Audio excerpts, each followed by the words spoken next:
I never wanted to be part of the clockwork trials. Nobody sane did. It wasn't even supposed to exist. Just some urban legend whispered between classes, the kind of thing you laugh about until someone swears they know a guy who knows a guy who went through it and didn't come back the same. A secret competition held every decade in our high school, its existence denied by faculty and documented nowhere. But it was real, and this year it came for me. It started with a box, an unassuming thing, no bigger than a lunch container, left on the desk of the first period biology lab. I didn't see who put it there. Nobody did. The bell rang. Mr. Callahan stepped out to take a call, and when he came back, there it was. Just sitting there. I wouldn't have thought twice about it, except my name was on it, scrawled in precise cursive. Cassie Reed. "What's in it?" my lab partner Omar asked, nudging it toward me.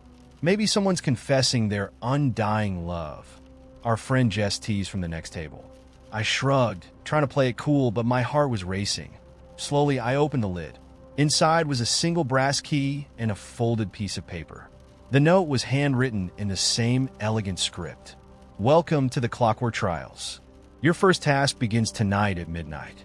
Come alone. Room 406. Room 406 didn't exist. Everyone knew that. It was a joke on every freshman tour, a number that got skipped when they built the school. The hall went from 405 to 407, a tiny inconsistency nobody bothered to fix. But now, staring at the key in my hand, I wasn't so sure. "Is this some kind of prank?" I asked, though the tension in my voice gave me away. "Better hope it's not a pop quiz," Omar said, smirking. But Jess wasn't laughing anymore. "You're not actually thinking of going, are you?" she asked. Of course not. That's what I told them. That's what I told myself. But as the day dragged on, I couldn't shake the feeling that the box wasn't random, that ignoring it would mean missing something big. By the time the clock struck midnight, I was standing in front of the locked door between rooms 405 and 407, the brass key clutched in my sweaty hand. The key fit perfectly. The lock clicked, and the door creaked open to reveal a staircase spiraling down. The air was cold, the kind of cold that gnaws at your bones, and the faint sound of ticking echoed from below. I hesitated, just for a second, then stepped inside. The staircase led to a massive, dimly lit chamber, its walls lined with gears the size of truck tires, all slowly grinding in perfect synchrony. The floor was polished wood, and in the center stood a podium. On it was a pocket watch, its face glowing faintly blue. A figure emerged from the shadows, wearing a cloak that shimmered like oil on water. "Welcome, Cassie Reed," they said in a voice that was neither male nor female. "You have been chosen." "For what?" I asked, my voice shaking. "For the trials. The clock will guide you." They handed me the pocket watch, their gloved fingers lingering for a moment. "Complete the tasks, and you will find answers. Fail, and you will not." "Answers to what?" I asked, but the figure was already disappearing into the gears. The ticking grew louder, and the hands of the pocket watch began to spin backward. The first task appeared in the watch's face. "Find what you lost." At first, I thought it was nonsense. I hadn't lost anything. But then the room shifted. One moment, I was standing on polished wood. The next, I was in the middle of the cafeteria, except it wasn't lunchtime. It was 3 years ago. I was sitting at a table, laughing with my best friend, Ellie, before she transferred schools and stopped answering my texts. "Ellie," I said, my voice echoing strangely. She didn't seem to hear me. The scene played out like a movie. The last day we hung out, the moment she accidentally dropped her bracelet in the trash and didn't bother to fish it out. "It's just a cheap trinket," she'd said, waving it off. But it wasn't. She loved that bracelet, and I remembered how sad she'd looked afterward, twisting her wrist like she was expecting to feel it there. I ran to the trash can, digging through phantom wrappers and half-eaten sandwiches until my hand closed around something solid. The scene dissolved, and I was back in the chamber, the bracelet in my hand. The clock's hands moved forward, and a new task appeared. Face what you fear. The room shifted again. This time, I was in my old backyard, staring at the broken swing set. The air was heavy, and I could hear the growling before I saw the dog. Massive, snarling, charging straight for me. My throat tightened. I hadn't thought about that dog in years, not since the day it bit me and left a scar on my leg. My instinct was to run, but something told me that wasn't the answer. I forced myself to stand my ground, my heart pounding as the dog lunged. Just before it reached me, it dissolved into smoke, and the swing set repaired itself. The scene faded, and I was back in the chamber. The final task appeared: unlock what's hidden. I turned the watch over, noticing a tiny keyhole in its back. The brass key fit perfectly. When I turned it, the ticking stopped, and the gears on the walls ground to a halt. The chamber trembled, and a hidden panel slid open, revealing a staircase leading up. When I emerged, it was morning, and I was standing in the school's parking lot, clutching the pocket watch. I wasn't alone. Omar, Jess, and a few others were there, each holding a similar watch, their faces pale but determined. "You too?" Jess asked, and I nodded. None of us said anything, but we all knew the trials weren't over. They'd only just begun, and whatever answers lay ahead, we'd have to find them together, or not at all. Let's start a new story. I was walking home after a long day, the kind where your thoughts feel as heavy as the clouds overhead. The first raindrop hit me as I turned the corner to my street, and by the time I was halfway down the block, the sky opened up like a bursting dam. My jacket was no match for the downpour, and I was ready to curse the weather when I saw it. A red umbrella propped against the lamppost at the intersection. There was something peculiar about it. It wasn't wet, for one thing, despite the sheets of rain falling all around it. And its bright color was almost unnaturally vivid, glowing faintly in the dim streetlight. I don't know why I hesitated. Maybe it was the oddness of the whole thing, or maybe it was just fatigue, but after a moment of staring, I grabbed it. The moment I held it, the rain stopped. Not just above me, the entire street went still. Raindrops hung, suspended in the air, sparkling like tiny diamonds frozen in place. I stood there, umbrella in hand, watching in disbelief as the world held its breath. Then the sound came. It wasn't thunder or wind, but something soft and melodic, like the chiming of bells underwater. It seemed to come from the umbrella itself, a faint vibration traveling up the handle. I tilted it slightly, and that's when I saw the message stitched into the underside of the canopy. "Hold tight. Walk forward." I glanced around, unsure of what to expect. The rain was still frozen midair, the street eerily quiet. The message stitched into the umbrella didn't blink or change. It was just there, as matter-of-fact as a recipe in a cookbook. So, I walked. The first step was strange, like stepping onto a moving sidewalk I couldn't see. The ground beneath me shifted, not physically, but perceptually. The colors of the world began to bleed, the streetlights smearing into streaks of gold and white. The frozen raindrops stretched into long, glimmering threads, knitting themselves into the air. And then, without warning, I was somewhere else. The street was gone, replaced by a vast, endless corridor. It wasn't a building, exactly, more like an enormous tunnel carved from something living. The walls pulsed faintly, their surface iridescent and organic, like the inside of a seashell. The umbrella chimed again, its sound echoing down the corridor, and the air shimmered in response. Ahead of me, the corridor split into 3 branches. Above each branch was a symbol, a key, a feather, and a spiral. The umbrella's handle hummed faintly, as if urging me forward, but gave no indication of which path to choose. I stood there for a moment, weighing my options. The key felt like an answer, the feather a mystery, and the spiral, well, the spiral just made me uneasy. Before I could overthink it, I chose the key. The corridor narrowed, its walls pressing closer as I walked. The air grew warmer, tinged with a metallic scent. The chiming from the umbrella grew softer, more distant, and I wondered if I'd made the wrong choice. But then I reached the end of the path and found myself standing before a massive, ornately carved door. It looked ancient, its surface inlaid with gold and silver, the patterns shifting as I stared at them. There was no handle, no keyhole, just a single phrase etched across the center. "What do you carry?" I glanced down, half expecting to find something in my hands, but all I held was the umbrella. Its bright red surface now seemed muted, its glow dimmer than before. "What do I carry?" I whispered aloud, my voice echoing in the corridor. The door didn't respond, but the patterns shifted again, coiling into the shape of an eye that stared back at me. I felt a sudden weight pressing against my chest, as though something unseen was trying to drag me forward or push me back.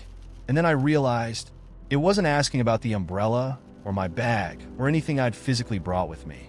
It was asking about the things I carried inside, the burdens, the fears, the regrets. The weight grew heavier as I stood there, the umbrella trembling in my hand.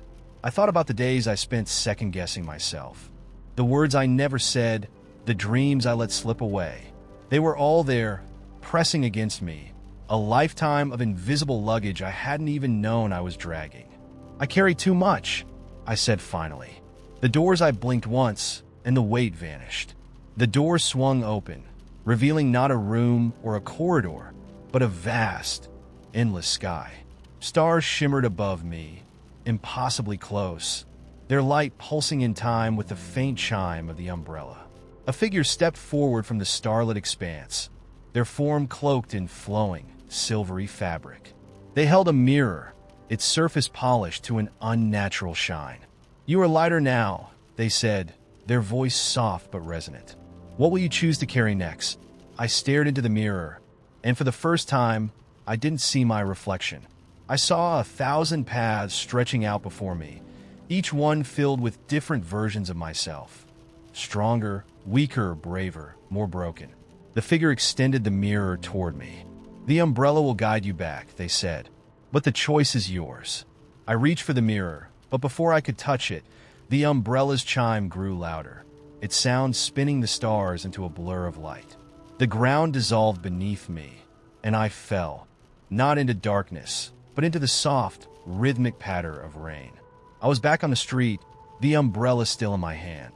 The rain was falling again, normal and mundane, and the world around me was as it had been.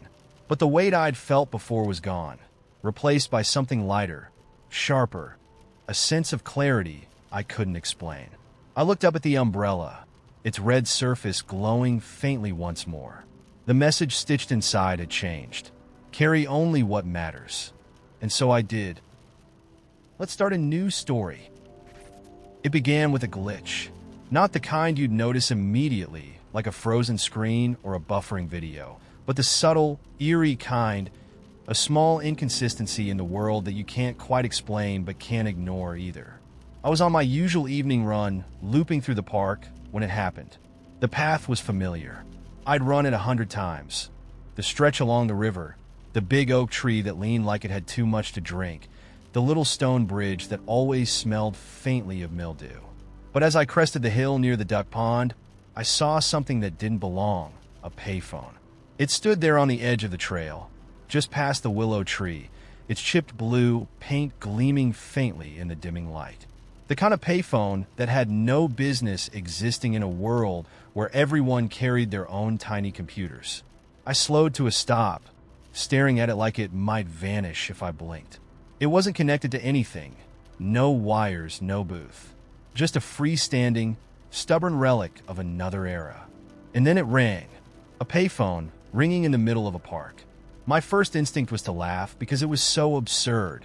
My second was to keep running, because no good story starts with, and then I answered the mysterious payphone. But the sound stopped me. It wasn't just a ring. It was deeper, somehow, like it had weight, like it was pulling on a thread inside me. Against all logic, I picked up the receiver. "Hello?" My voice cracked, because of course it did. "Good," said a voice on the other end. It was calm, neither male nor female, like water sliding over rocks. "You're here." "What?" I said, because what else do you say to that?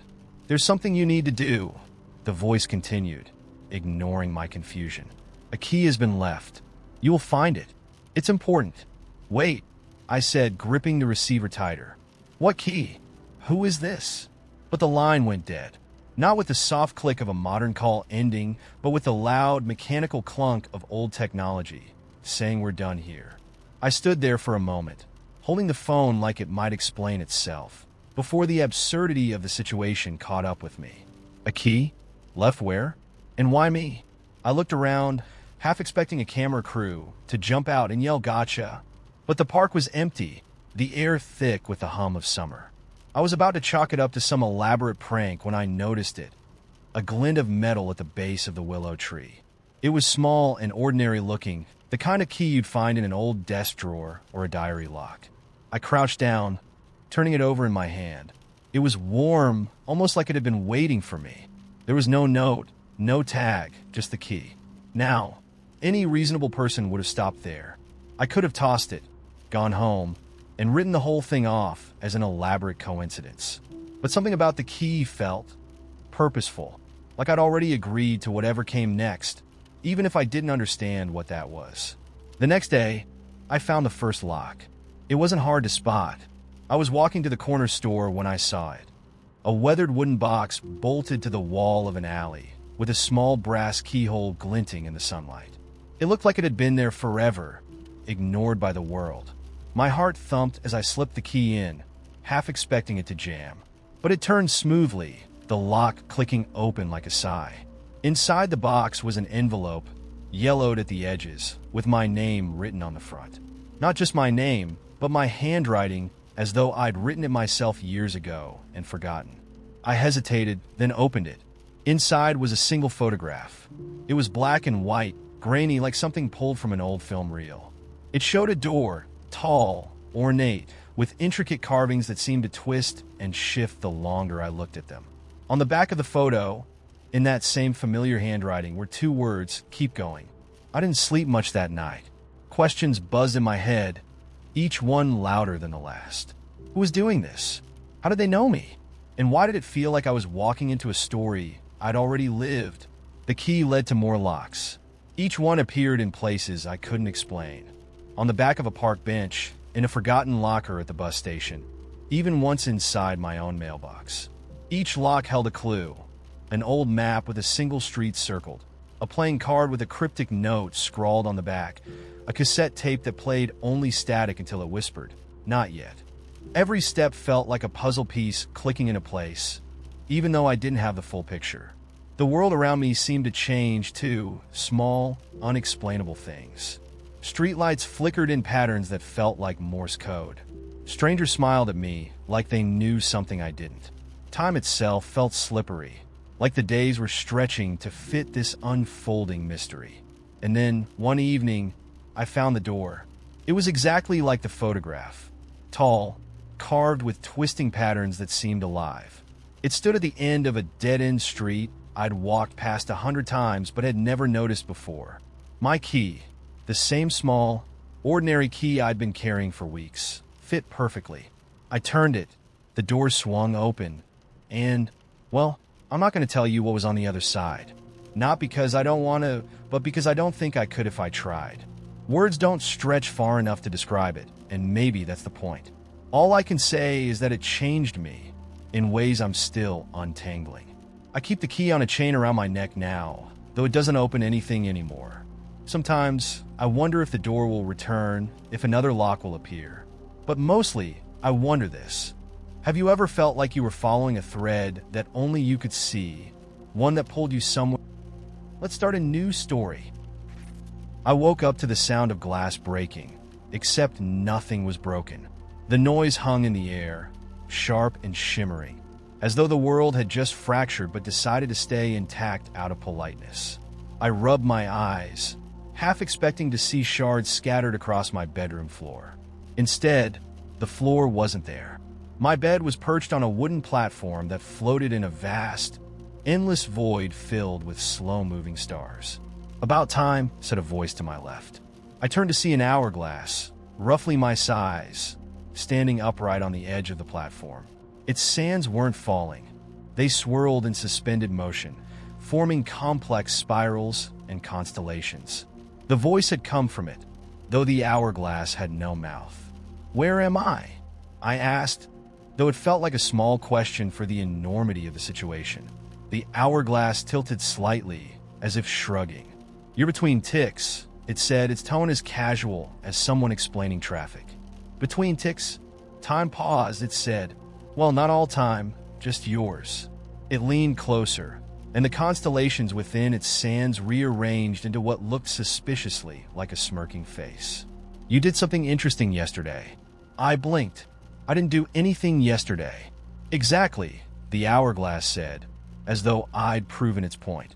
Before I could respond, the platform began to shift.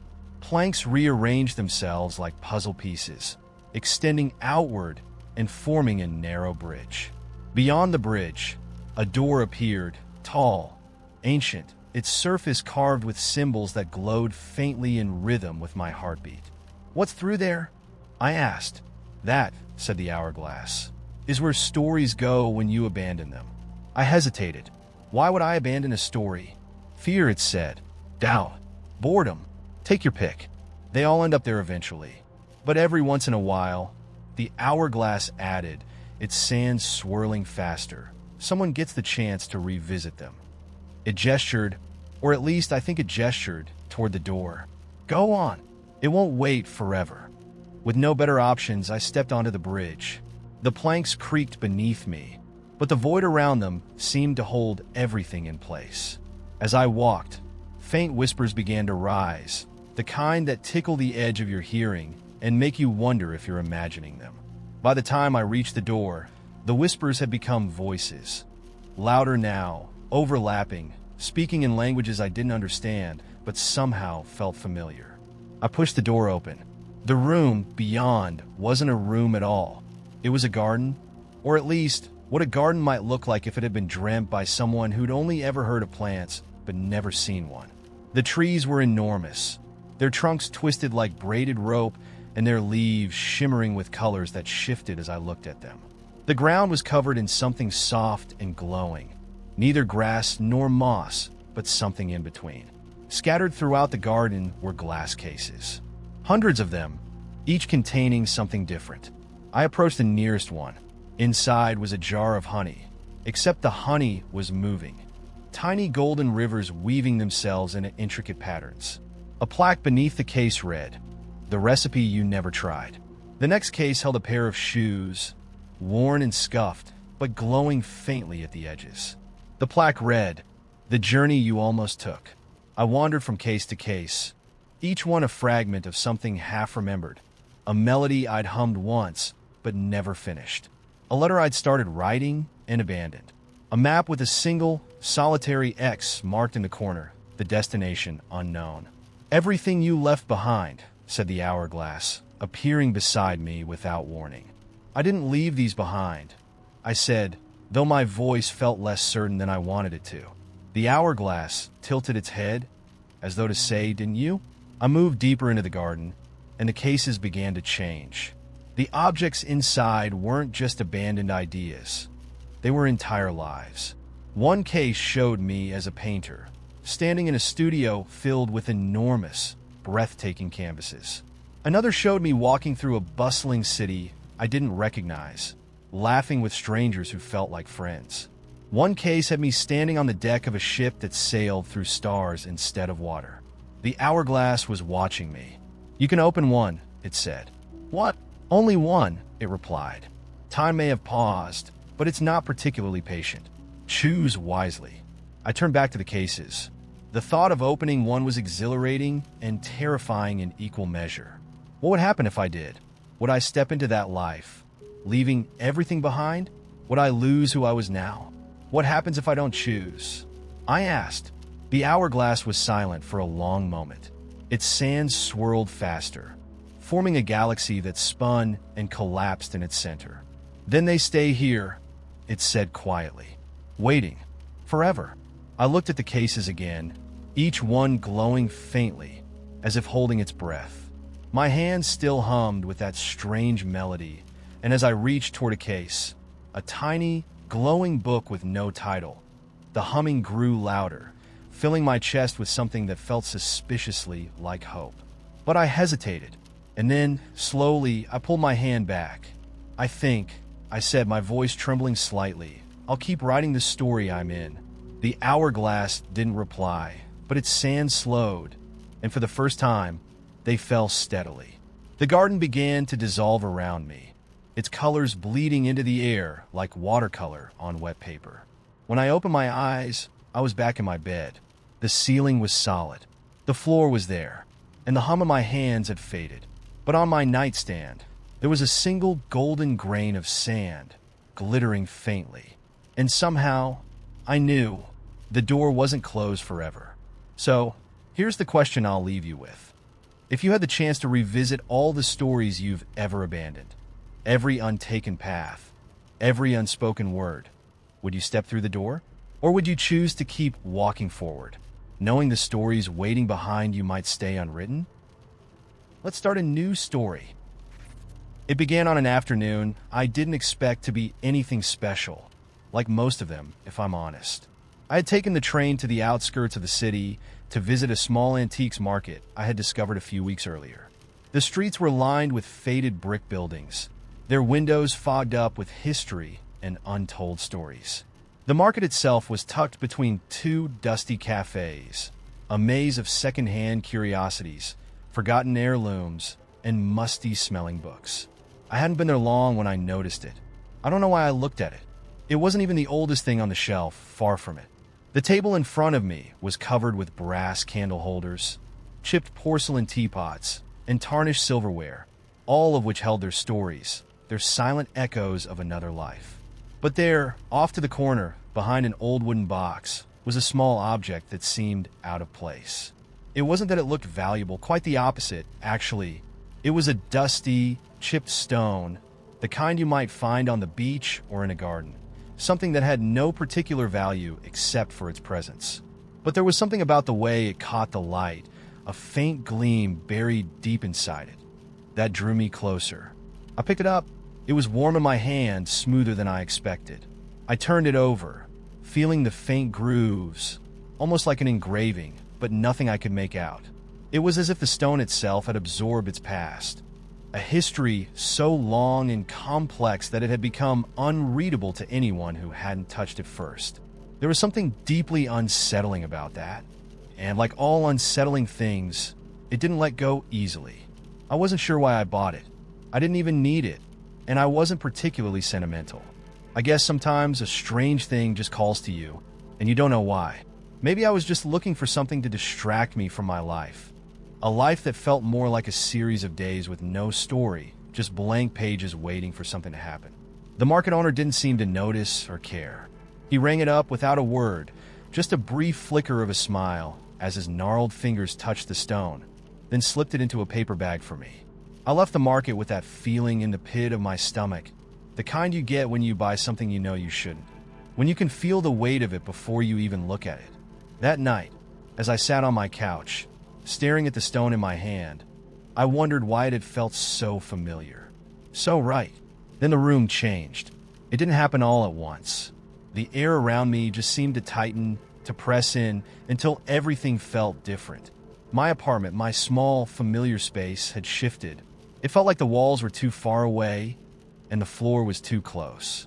Everything was wrong, but not in a way that was immediately obvious. The shadows in the corners were deeper than they had been moments before. The ceiling seemed lower, the room stretching in a way that made the windows outside look like tiny slits in a much larger world. And that's when I heard the sound, a faint tapping at the door, like someone's nails scraping lightly against the wood.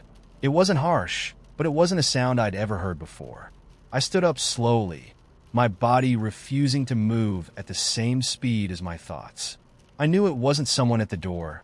There wasn't anyone who would knock at this hour.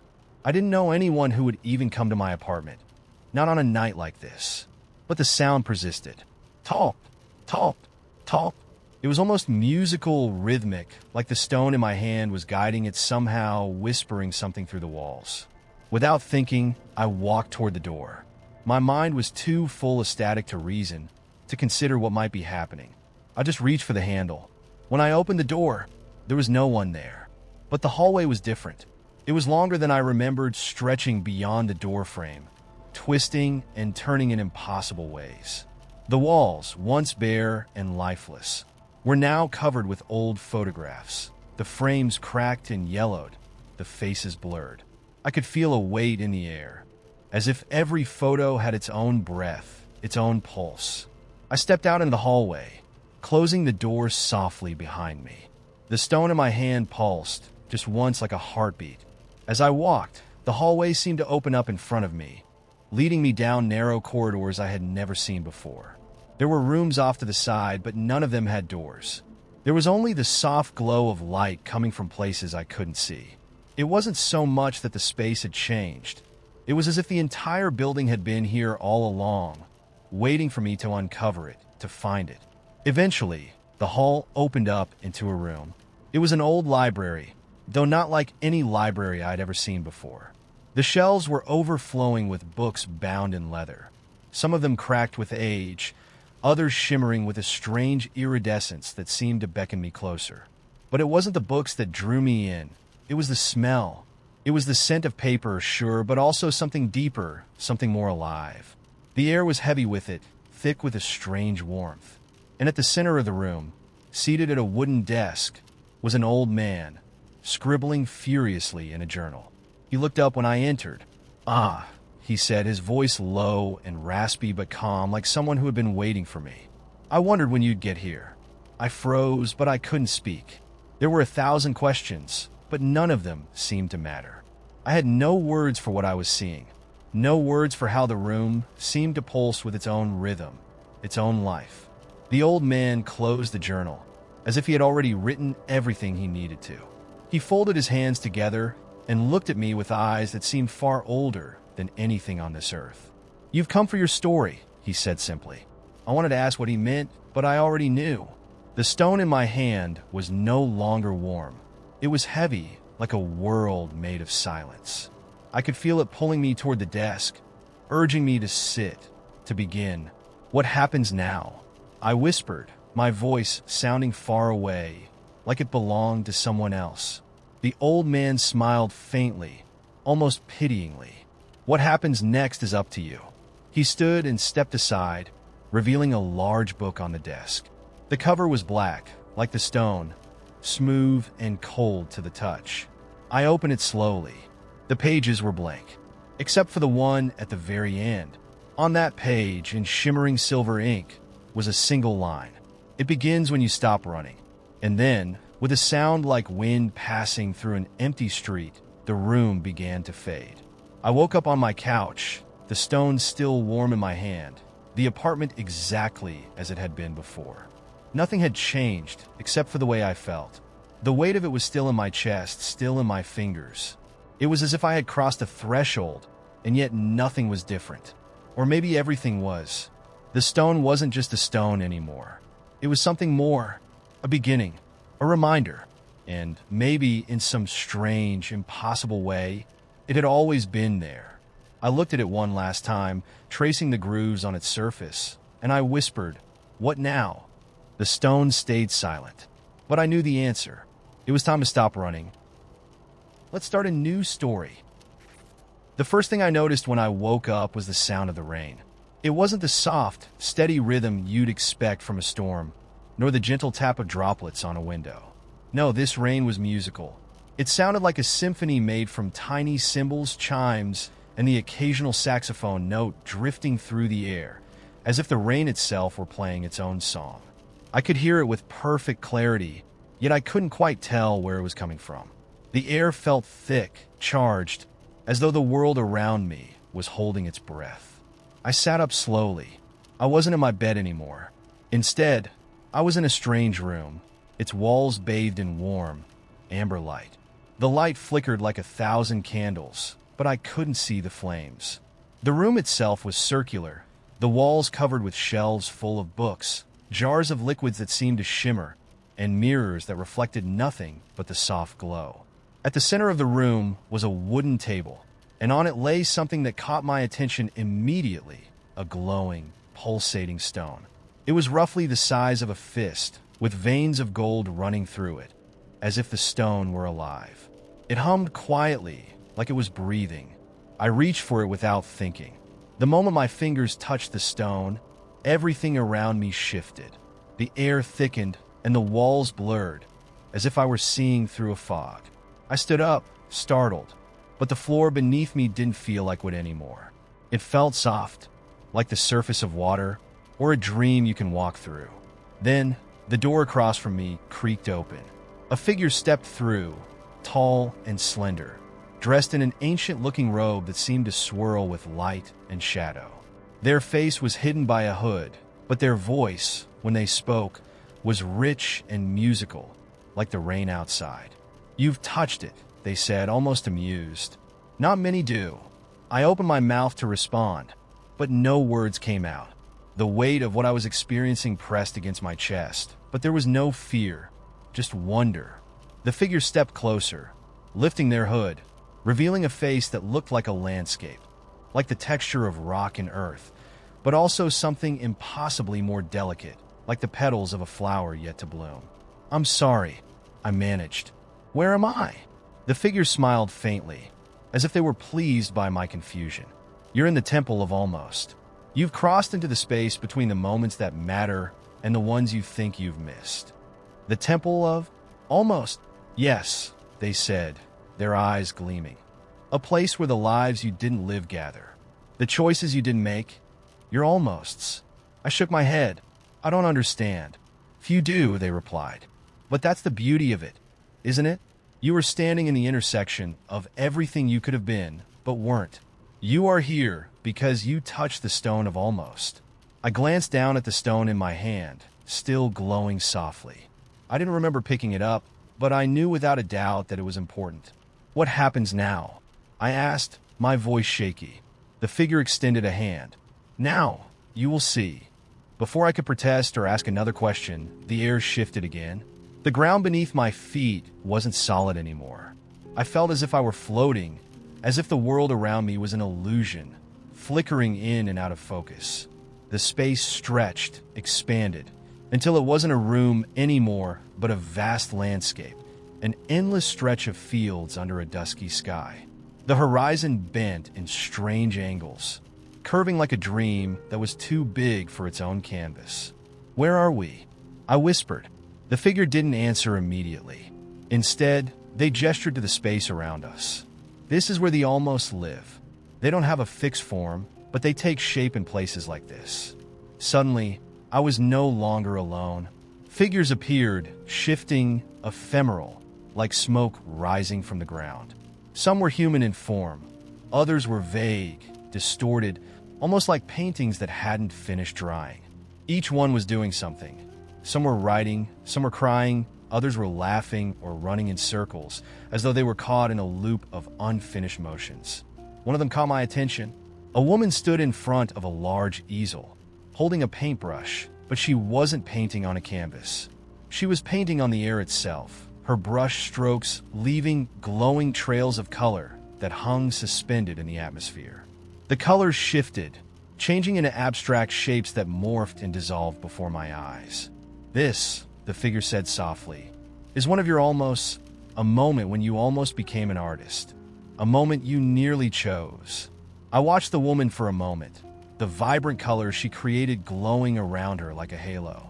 Then I noticed something strange. Every time she finished a brushstroke, the paint seemed to dissolve, like the image she was creating didn't belong in this world. It was as if nothing she made would ever be permanent. "Why is it vanishing?" I asked, puzzled. The figure glanced at me, their expression unreadable. "Because it wasn't meant to stay. It was an almost, not a becoming." I thought about that. So, everything here is just something that could have happened, but didn't? Yes and no. The figure's voice had softened, as if we were discussing something sacred. An almost is not a failure. It is a path that was never fully chosen, but still left an imprint. It's not just what you didn't do. It's what you could have done, the world you could have lived. I looked around, suddenly overwhelmed. The figures in the field, some running, some dancing, some simply standing still, were like fractured versions of myself. Little echoes of possibilities. But which ones were mine? The figure saw the confusion on my face and nodded. "Would you like to see one of your almosts? A moment, perhaps, that you didn't choose?" I hesitated, then nodded. "Yes." The figure reached out, and the world around us shimmered again.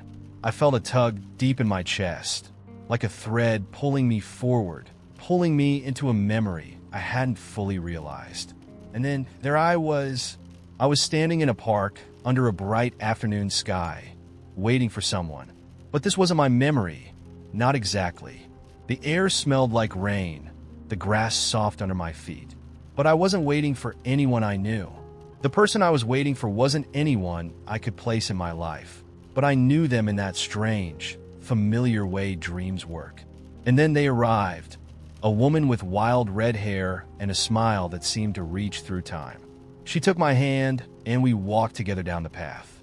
We didn't speak, but I felt an overwhelming warmth in her presence, as though we had known each other forever, as though we had been on this walk 1,000 times before. The memory felt right, even though I had no idea who she was. Suddenly, the world flickered. The park was gone. The figure beside me was silent, watching my reaction. This, they said quietly, was a life that could have been, but you chose a different path. And so, you stand here instead. I swallowed hard. But who was she? The figure didn't answer. Does it matter?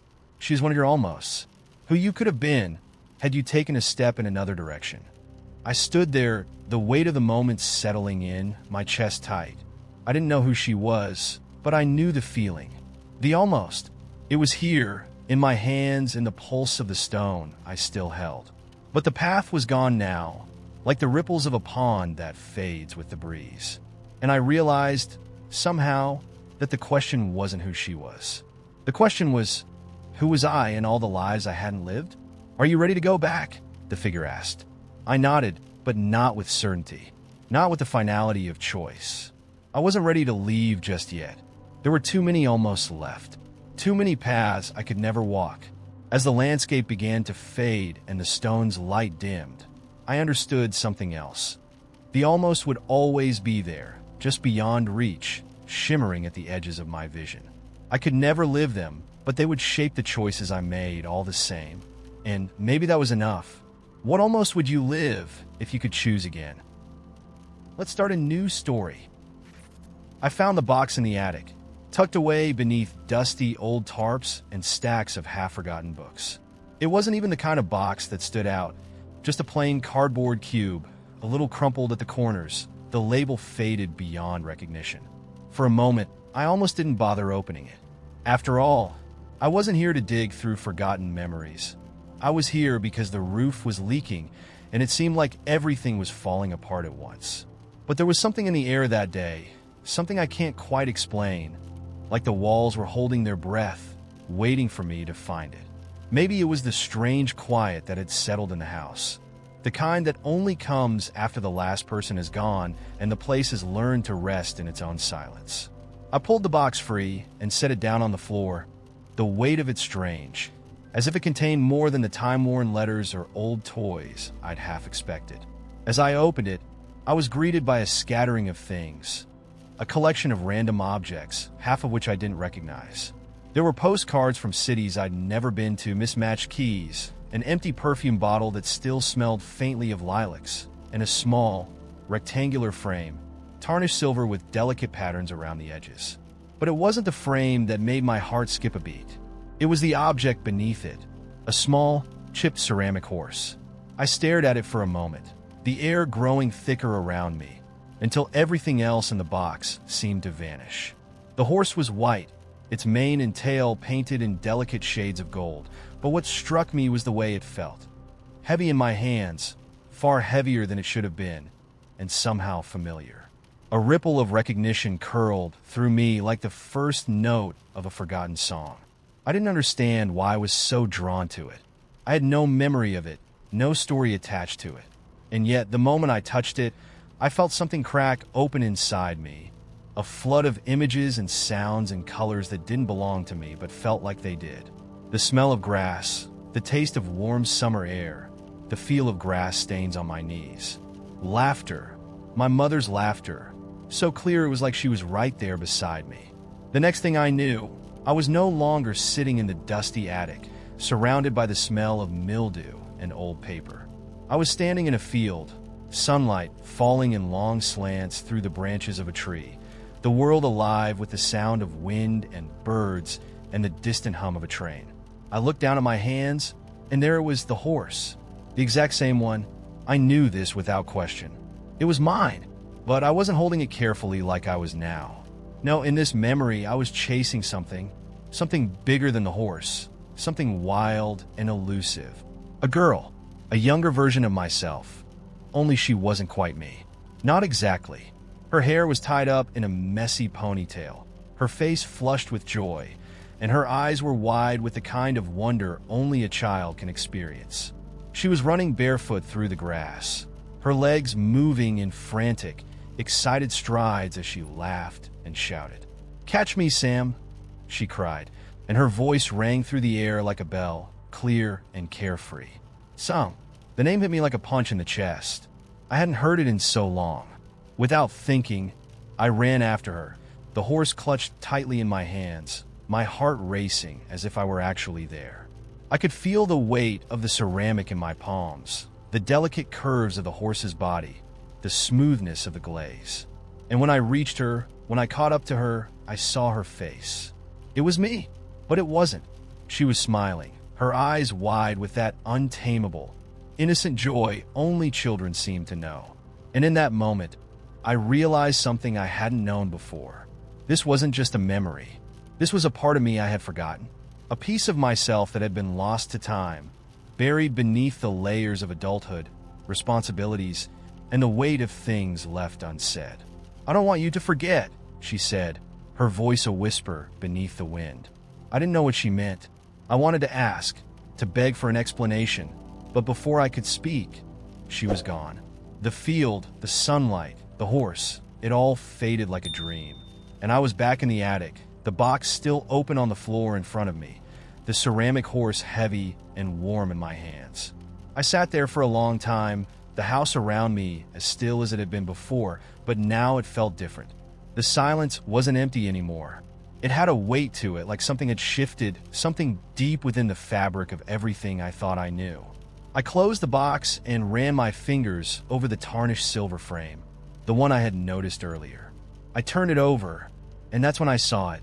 In tiny, fading letters on the back of the frame, scratched almost too faintly to read, was a name. Grace.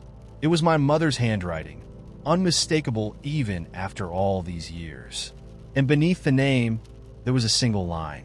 "For when you forget, Sam, so you remember who you were." I don't know how long I sat there, the words sinking in slowly, like the first drops of rain after a long drought. But when I finally closed the box and stood up, I didn't feel the same.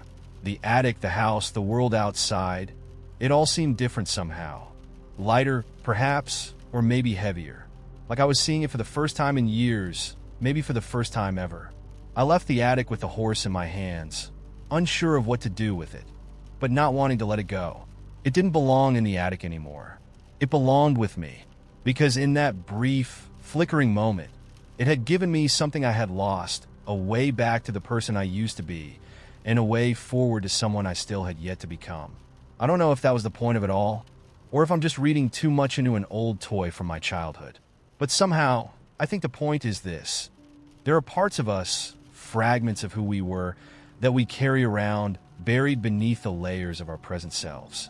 And sometimes, if we're lucky, something will pull us back to those pieces, so we can remember who we were before the world made us forget. And maybe, just maybe, that's the only way we can ever really find ourselves again. Do you ever find a piece of yourself you didn't know you lost? Something that takes you back, that makes you remember who you were before everything else? Let's start a new story. There was a train that didn't run anymore, though the tracks still stretched across the far edge of town like a forgotten scar. Nobody ever talked about it, and the adults pretended it wasn't there, but to us kids, the tracks were a world all their own. It wasn't just the tracks, really, it was what grew around them. The brambles that twisted like thorny corridors. The patches of wild blackberries, bursting and sweet. The skeletal remains of the old signal tower, its ladder rusted through, daring you to climb it. It started the summer we found the door. Not a real door, mind you, but a door in the tracks themselves. I don't know how else to explain it. One of the planks had come loose, tilted just enough that it caught the sunlight, and underneath was a dark space. The kind of dark that feels deliberate. We were kicking rocks at the time, trying to kill the hours before dinner. And when Joey spotted it, he yelled, "Treasure! Treasure!" That's what we decided it was. In our minds, there could be no other explanation. Why else would there be a secret door in the middle of nowhere? We spent the next hour prying it open with sticks and the toe of Joey's worn-out sneakers until it finally gave way, revealing a narrow shaft lined with crumbling brick. It didn't go down far, maybe 6 feet, but there was enough room for the 4 of us to climb in. And at the bottom, half buried in dirt and rusted metal, was a box. It wasn't the kind of treasure chest we'd hoped for. Not the wooden kind with brass fittings. Not something you'd find in a pirate movie. This was a metal box, dented and scuffed, with a padlock so old it had turned the same color as the dirt. We hauled it out of the hole and stared at it, each of us too scared to touch it first. It was Wendy who finally did, brushing off the cobwebs with her sleeve. The lock crumbled like stale bread in her hands.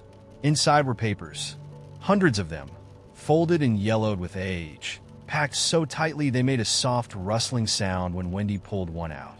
We all crowded around her as she unfolded it. It wasn't a map or instructions to buried gold. It was a letter. But here's the thing. The letter didn't make sense. The handwriting was neat, careful, the kind you'd expect from a schoolteacher or someone who grew up with fountain pens.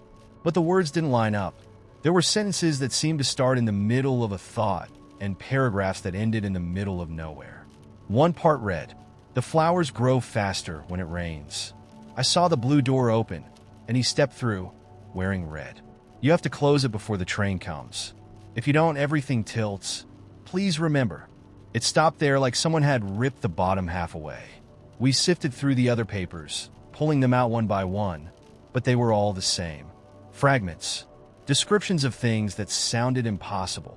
Shadows that didn't follow their owners. A tree that hummed when you touched it.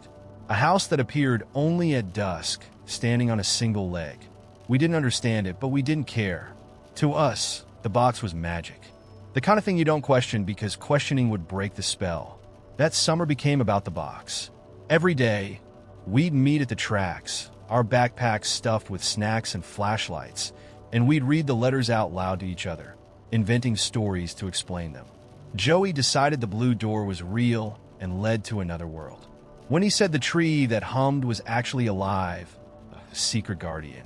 I didn't say anything, but I had my own theory, that the letters weren't warnings at all. They were invitations. We started looking for the things in the letters. It sounds ridiculous now, but we believed. The brambles became mazes. The old train cars abandoned along the tracks became castles. And every sound in the woods became something just out of reach, something waiting to be found. Then came the day we found the shoe. It was Wendy who spotted it, wedged between 2 rocks near the tracks. It was small, maybe kid-sized, and coated in so much mud you couldn't tell what color it had been. She picked it up, turning it over in her hands. And for the first time all summer, none of us had anything to say. We just stood there, staring at that little shoe, feeling the weight of it. It was Joey who finally broke the silence. What if they didn't close the door? We didn't know what he meant. Not really, but it felt right. The words slotted into the summer, like the missing piece of a puzzle we didn't realize we were solving. From that moment on, the treasure hunt changed. It wasn't a game anymore. We stopped playing knights and explorers. We stopped pretending the letters were just stories. We started looking for the door, but we never found it. By the time August rolled around, the green in the trees began to dull, and the light felt thinner, weaker. School was about to start again, and one by one, my friends stopped coming to the tracks. Joey said it was dumb anyway. When he said we'd probably imagined the whole thing. And me? I wanted to believe, but the letters had begun to feel less magical and more like something we weren't supposed to touch. Eventually, the box disappeared. I don't know who took it. Maybe Joey. Maybe Wendy. Maybe it just decided it was done with us. I still think about it, though. About the letters and the door and the little shoe by the tracks. I wonder if the things we were looking for were real, or if they were just shadows cast by our own imaginations. But mostly, I wonder if we left something unfinished. Something that's still waiting, just beyond the edge of what we can see. Do you have a moment like that? Something you can't explain, but can't forget? Either? Something that still feels alive, even after all these years? Tell me. I want to know if I'm the only one. Let's start a new story. I woke up to the sound of a dramatic sigh. At first, I thought it was me. I sigh a lot in the mornings, but no, it came from the far side of the room, specifically my laundry hamper. Finally, it said, its tone dripping with resentment. Do you have any idea how long I've been sitting here, marinating in your sweaty gym clothes? I'm suffocating. Literally suffocating. I froze. My brain was still booting up, and this was a lot to process before coffee. You're talking? I croaked. Oh, brilliant deduction, Sherlock. The hamper snapped. What gave it away? The moving lid or the sarcasm? I blinked. This isn't real. The hamper let out another exaggerated sigh. Yeah, keep telling yourself that. Meanwhile, I'm over here drowning in your poor life choices. Seriously, you couldn't just wash the socks before they reached biohazard status? I didn't answer, partly because I was too stunned, and partly because I suspected the hamper might have a point. I swung my legs over the bed, and my slippers immediately squeaked. Whoa, watch it, buddy. You've got ice cubes for feet this morning. I yelped, almost tripping in surprise. The slippers shuffled back indignantly. Careful. Do you think I enjoy being stomped on first thing in the morning? At least warm up your toes or something. I staggered into the bathroom, hoping a splash of cold water might snap me out of this weird fever dream. As I turned on the faucet, it grumbled, "Oh, fantastic. Another cold water request. You know, I could do warm too, but new. It's always cold for the face, hot for the dishes. Never any balance with you people. Am I losing my mind?" I whispered to my reflection. The mirror smirked. "Oh, sweetie, you lost that ages ago. But it's a good look for you." Disheveled, mildly panicked. Very relatable. My toothbrush joined the conversation. "Don't forget the molars. You always forget the molars. I'm starting to think you don't even care about plaque." Even the toothpaste tube got in on the action, muttering, "And maybe don't squeeze me from the middle next time." I'm not a tube of chaos. By the time I made it to the kitchen, I was in full survival mode, cautiously opening cabinets and glancing over my shoulder like I expected my spice rack to critique my cooking. The fridge didn't disappoint. "Oh, look who's up," it said in a low, gruff voice. "Before you go rummaging, let me just say, the lettuce has gone bad, the milk's turning, and the cheese is plotting a coup. Deal with it." I grabbed a yogurt and slammed the fridge door. The yogurt sighed theatrically. "Oh, sure, grab me. Don't even check if I'm past my sell-by date. It's fine. Who needs dignity?" The toaster wasn't any better. "You think this is easy? Toasting bread?" "Oh, sure. It looks simple, but do you have any idea how precise I have to be? 1 second too long, and you're screaming about burnt edges. 1 second too short, and I'm a failure. No pressure or anything." I skipped breakfast, desperate for some peace and quiet. I stepped outside, but the chaos followed me there. The wind whipped past with a snide remark. "Nice outfit," it teased, ruffling my hair. "Are you going for unemployed scarecrow, or just overslept student?" The grass rustled below me, whispering in unison. "Watch where you step. Do you even realize how sharp your heels are? You're basically a lawn mower." Up ahead, a dog barked at a squirrel, and for the first time, I understood exactly what they were saying. "Get out of my yard," the dog bellowed. "Make me mutt," the squirrel shot back, clutching an acorn like it was a prize from a gladiator match. Even the mailbox joined the fray. "Oh, hey," it said as I passed. "Would it kill you to empty me more often? I've been holding the same stack of bills for 3 days. Do I look like a filing cabinet?" I turned back toward my house, hoping for refuge, but it was just as chatty as the outdoors. The front door grumbled about fingerprints. The rug in the entryway complained about dirt. The ceiling fan greeted me with a weary, "Oh great, another day of spinning in circles for your comfort. When do I get a break?" By the time I collapsed onto the couch, I was thoroughly defeated. The couch groaned beneath me. "Seriously? You don't even fluff the cushions first?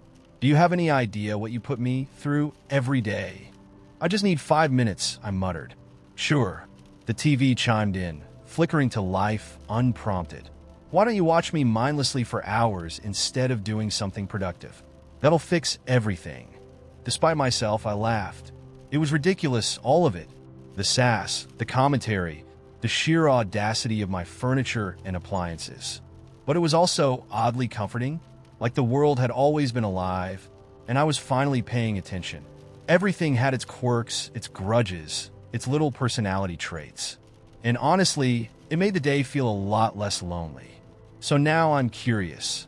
If your life suddenly turned into this, where everything around you could talk, would you roll with it? Or would you try to shut it all up? And if it's the second one, good luck convincing your door to stay quiet. Let's start a new story. I knew something was wrong when I started receiving letters from myself.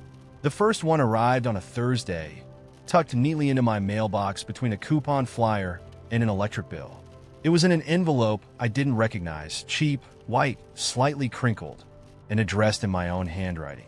My name and address stared back at me in a style I'd perfected over years of scrawling grocery lists and signing forms. Curious, I opened it. Inside was a single sheet of paper, folded carefully in thirds. The message was short, written in the same familiar hand. Don't go to work tomorrow. Trust me. No signature. At first, I thought it was some sort of joke, maybe a friend playing a prank, or someone testing a pen pal hoax. I checked the postmark, but there wasn't one. It hadn't come through the postal service. I ignored the note and went to work the next day, of course. I mean, what else do you do? Nothing out of the ordinary happened. No falling safes or gas leaks. No mysterious men in trench coats trailing me. It was just another Friday at the office. But the letters kept coming. The second one showed up 3 days later. Check the attic. You forgot. I don't have an attic, so I crumpled that one and tossed it into the trash. The third arrived the following week. Don't answer the phone on Wednesday. It's not who you think it is. That one made me pause. I don't know why, but the thought of my own handwriting warning me about the phone sent a chill up my spine. Sure enough, Wednesday came, and at exactly 2:37 p.m., my phone rang. It was my mother's number. I stared at it for a moment, heart pounding, before rejecting the call. Almost immediately, a text came through. Why didn't you answer? I called her back, but it went straight to voicemail. When I asked her about it later, she swore she hadn't called or texted me at all. By this point, the letters had become a ritual. They arrived sporadically, always unmarked, always written in my handwriting. Some were cryptic, like, you left it in the back garden. Others were ominous. Lock the door. Now. And some were just odd. Don't trust the cat. That one made me laugh, until I realized I didn't have a cat. I started saving the letters, stacking them in a neat pile on my desk. The handwriting was flawless, an eerie replica of mine down to the smallest quirks. Whoever was doing this knew me better than I knew myself. Then came the letter that changed everything. It arrived on a cold, gray morning, slipped through the door like all the others. This time, the envelope was sealed with wax, dark red, embossed with a strange, spiraling symbol. The message inside was short, but it hit me like a punch to the gut. You're running out of time. Underneath was a date. 3 days from now. I couldn't ignore this one. I spent the next 2 days jumping at shadows, avoiding my usual routines, as if I could somehow sidestep whatever doom awaited me. I even went so far as to pack a bag and book a cheap motel on the other side of town, thinking distance might protect me. But the letters followed me there. The day before the date scrawled in the letter, I woke to find one slipped under the motel door. You can't run from yourself. I didn't sleep that night. When the fateful day arrived, I stayed holed up in the motel, clutching a baseball bat like it was a magic talisman. Every noise, every flicker of movement outside made my pulse spike. But nothing happened. No accidents, no strangers at the door, no ominous phone calls. By the time the clock struck midnight, I almost felt foolish. Almost. Then at 12:01, there was a knock. I froze. The knock came again, louder this time. Who's there? I called, my voice trembling. No answer. I crept to the door and peered through the peephole. On the other side was me. Not a look-alike, not some eerie doppelganger, but me. Same clothes, same face, even the same nervous twitch I had when I was anxious. Open the door, the other me said. I stumbled back, heart hammering. I know you're scared, the voice continued, but we don't have much time. Let me in. No, I said, my voice barely a whisper. Listen, the other me said, pressing their palm against the door. You've been warned. You've seen the letters. You know I'm telling the truth. What truth? I demanded. There was a long pause. If you don't open this door, the other me said, everything ends. Right now. The words felt like a key turning in a lock deep inside me, like I'd been waiting to hear them my entire life. Against every instinct screaming at me to run, I reached for the handle. When I opened the door, the hallway was empty, but on the floor was a single envelope sealed with wax. This time, the note inside wasn't a warning. It was a question. Who are you really? I'm still trying to figure out the answer. Let's start a new story. We were hiking some forgotten trail in the middle of nowhere, the kind of place that felt like it existed just for us. The sky was that crisp, endless blue you only see in autumn, and the leaves underfoot crunched like they were auditioning for a sound effects reel. We weren't saying much, just walking side by side, lost in the rhythm of each other's company. Then she stopped, crouched down, and picked up a pebble. It wasn't anything special, just a smooth, gray stone, small enough to fit in her palm. She held it up to me with this oddly serious expression. "What do you think?" she asked. "About the rock?" I replied, grinning. "No," she said, still holding it. "About taking it home." I blinked, confused. "Why?" "For remembering this moment," she said simply, like it was the most obvious thing in the world. So, we brought the pebble home.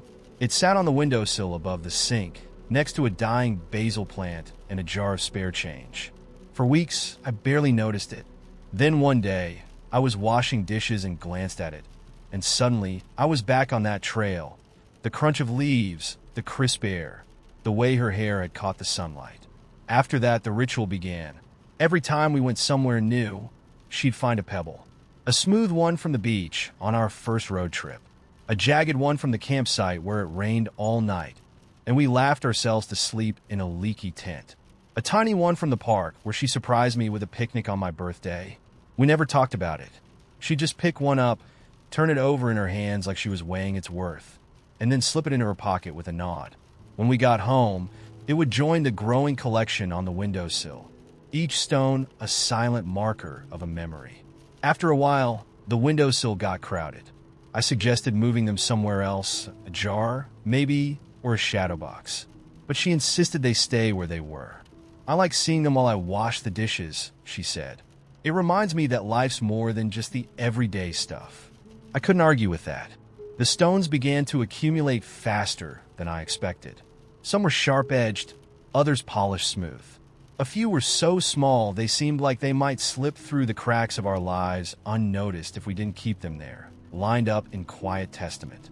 One day, I brought home a pebble. We'd had a rare solo outing. Her at a work event, me wandering around town with no particular plan. I found myself at the edge of a lake, the water so still it felt like glass. I sat there for a while, skipping stones when I saw one that seemed right. I wasn't sure what made it special, but I pocketed it anyway. When I handed it to her later, she turned it over in her hands with that same thoughtful expression, then smiled. "Good pick," she said. And just like that, it joined the others. Over time, the pebbles became our way of anchoring ourselves. When things got tough, an argument, a bad day at work, a stretch of time where we couldn't seem to find our rhythm, I'd find her at the windowsill, fingers tracing the stones, her lips moving as if she were whispering to them. Sometimes, I'd join her, picking one up and letting the memory it held wash over me. Then there was the trip to the hospital, the kind of trip that makes you forget the colors of the world for a while. When we came home, the pebbles on the sill seemed to glow brighter somehow, their presence steady and reassuring. That night, after the lights were off and the house was quiet, I felt her slip out of bed. I followed her to the kitchen, where she was sitting cross-legged on the floor, the entire collection of pebbles spread out in front of her like a constellation. "I was afraid we wouldn't get any more," she said, her voice barely above a whisper. "We will," I said, sitting beside her. "Promise. Promise." We didn't pick up a pebble for a long time after that. Life became a tangle of appointments and adjustments. And for a while, the stones on the sill felt less like memories and more like ghosts. But one day, when things were finally settling, she picked up a pebble from our own backyard. It was rough and uneven, its edges worn by years of being forgotten in the dirt. She held it up, looked at me, and smiled. "I think this one's for getting through."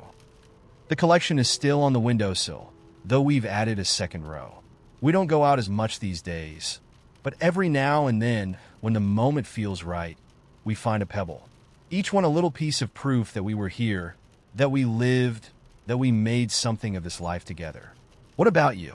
What small, quiet rituals help you hold on to the moments that matter? Let's start a new story. Not the kind of moment you think is going to stick with you. Just me standing in my kitchen, staring down a bunch of green grapes I'd forgotten in the back of the fridge for who knows how long. They were still edible but barely half wrinkled, not raisin territory yet, but definitely past their prime. The sort of thing you'd hesitate over before throwing into a lunchbox for work. I popped one in my mouth anyway, out of sheer laziness. Sweet, a little sour. Fine, but not great. I almost tossed the rest, but something stopped me. It wasn't guilt exactly, but something close, like I'd be breaking some unspoken rule about waste. So instead, I decided to roast them. Now, this wasn't some grand plan. I'm not a chef. My entire culinary philosophy is what happens if I put this in the oven. So I tossed the grapes in olive oil, sprinkled on a bit of salt, and slid them into the oven at a random temperature that felt right. Honestly, I didn't even expect them to taste good. I just figured it was better than letting them go to waste. While they roasted, I forgot about them. That's another thing I do, start projects and then wander off. By the time I remembered, the smell had already filled the kitchen. Warm, caramelized, something almost floral that I couldn't quite place. When I pulled them out of the oven, they looked different, transformed. The skin had shriveled and split, the juice bubbling out in tiny, sticky pools. I poked one with a fork, watched it wobble, and popped it into my mouth without waiting for it to cool. And that's when it happened. The taste was unlike anything I'd expected. Sweet, yes, but deeper, richer, with this strange, smoky complexity that felt too fancy for my little kitchen experiment. It was like I'd taken a shortcut to the heart of the grape, bypassing its surface-level mediocrity to uncover something hidden.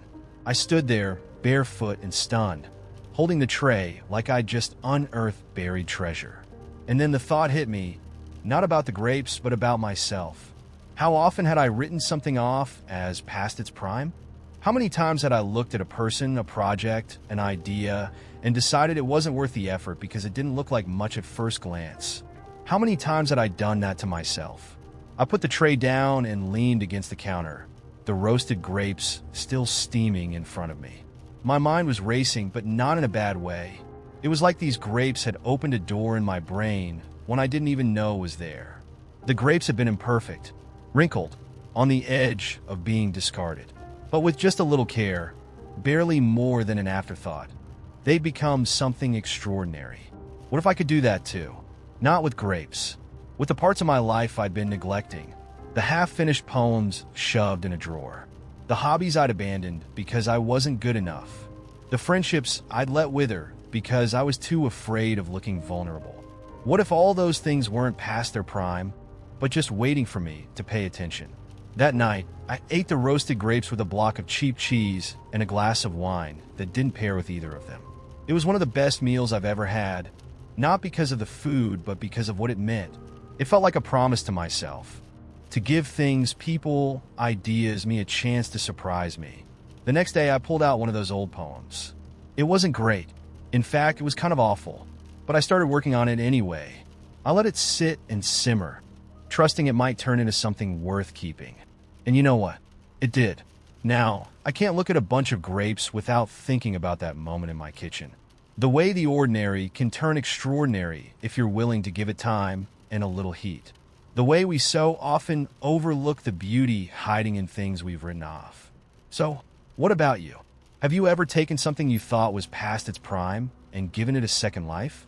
Maybe it wasn't a bunch of grapes. Maybe it was an idea, a friendship, or even a part of yourself. I'd love to hear about it. Who knows? Maybe your story will inspire someone else to preheat the oven. Let's start a new story. The storm hit fast, the kind that feels personal, like it's following you alone. I was halfway to the cabin I'd rented for the weekend when the rain became a wall of water and the road turned to black glass. My phone chirped its death knell. No signal. Perfect. I spotted a turnoff that wasn't on my GPS, just a small dirt road framed by trees thrashing in the wind. Something about it whispered, "This is where you stop." Maybe it was exhaustion, maybe instinct. Either way, I took it. At the end of the road stood a house, not the cozy, abandoned cabin kind, but a mansion. It loomed in the rain, Victorian and dark, its silhouette sharp against flashes of lightning. Every part of me screamed to stay in the car, but the gas gauge was below E, and the storm was relentless. I had no choice. The front door was unlocked. It creaked open into a grand entryway that smelled like cedar and old books. A chandelier hung above, its crystals swaying as though someone had just brushed past them. The storm outside vanished the moment I stepped in, replaced by a thick, muffling silence. My shoes squeaked on the polished wood floor. "Hello," I called. My voice felt small in the cavernous space. No answer. The mansion was impeccably maintained, not a speck of dust or sign of decay. The wallpaper was deep green with gold filigree, and oil paintings of people I didn't recognize lined the walls. Their eyes seemed to follow me as I walked deeper into the house. I was searching for a phone or someone to tell me I was trespassing when I saw it. A grand piano in the center of the parlor, its lid propped open. Something about it drew me closer. I don't play the piano, not even a little, but my fingers tingled with the urge to touch the keys. Then the music started. It was soft at first, a gentle melody that drifted through the air like smoke. My heart seized, and I froze, waiting for the pianist to appear. But no one did. The piano played itself, the keys moving as though an invisible hand guided them. "Hello!" I tried again, louder this time. Still nothing. A sharp laugh, low and rich, came from behind me. I spun around, but the parlor was empty. The laugh didn't fade, though. It lingered, curling around the edges of the room like a shadow. "That one always gets them," a voice said, light and conversational, as if we were old friends. "Who's there?" I demanded, backing away from the piano. The chandelier above dimmed slightly, and in its softened light, a figure materialized in the corner of the room. A man, young, or maybe timeless. His dark suit shimmered faintly, and his eyes were the color of a moonless night, as though they absorbed all light and gave none back. "You're lost," he said, not unkindly. His voice held an accent I couldn't place, but it curled around the words, making them heavier. "How inconvenient. I'll leave," I stammered. "I didn't mean to." "Leave." He laughed again, a sound like ice cracking. "You can't leave. Not yet." Something cold settled in my stomach. "Why not?" He stepped closer, his movements so smooth they felt unnatural. "Because this house chooses who stays. And right now, it's chosen you." "I don't want to stay," I said, my voice trembling. "I just need help. Gas a phone, then I'll go." He tilted his head, considering me like I was a particularly interesting puzzle. "That depends." "On what?" "On whether you play." He gestured toward the piano. "I don't know how," I admitted, backing away further. The wall met my shoulder blades, cold and solid. "That's not what I mean." He smiled, sharp and knowing. "The house wants to know what you'll give." I shook my head. "I don't understand." "You will," he said softly. "You're already here after all." Before I could argue, the lights flickered and the room shifted. The walls seemed to pull away, stretching into a vast expanse of shadow and light. The chandelier above disappeared, replaced by a canopy of stars that didn't belong to any sky I'd ever seen. The man was gone, but his voice remained, whispering just above a murmur. "Choose." The piano was still there, alone in the endless space, its keys glowing faintly. My legs moved without my permission, carrying me toward it. My hands hovered over the keys, and though I didn't press them, music began to rise, soft and haunting, a melody that felt like it had always existed inside me. "What will you give?" The voice asked again, clearer now, as if it came from the music itself. The house waited. It wasn't a demand, not exactly. It was a question, a choice. I could feel its weight pressing against me. It didn't want my life, not in the traditional sense. It wanted a piece of something intangible, A memory? A secret? I didn't know, but the longer I hesitated, the heavier the air grew. Finally, I whispered, "Take it." I didn't even know what I was offering, but the words came out before I could stop them. The music swelled, rushing over me like a wave, and for a moment, I felt less. Lighter, maybe, but also emptier, like a thread had been pulled loose from the tapestry of my mind. When the song ended, I was back in the parlor. The man stood by the door, watching me with a faint, unreadable smile. "You've done well," he said, and for the first time, there was a hint of warmth in his voice. "What did it take?" I asked, my voice shaking. He didn't answer. Instead, he opened the door, revealing the rain-soaked night outside. My car was there, miraculously parked at the curb, its engine purring softly, as though it had never overheated. I stepped outside without another word. The moment I crossed the threshold, the house vanished, leaving nothing but the dirt road and the storm.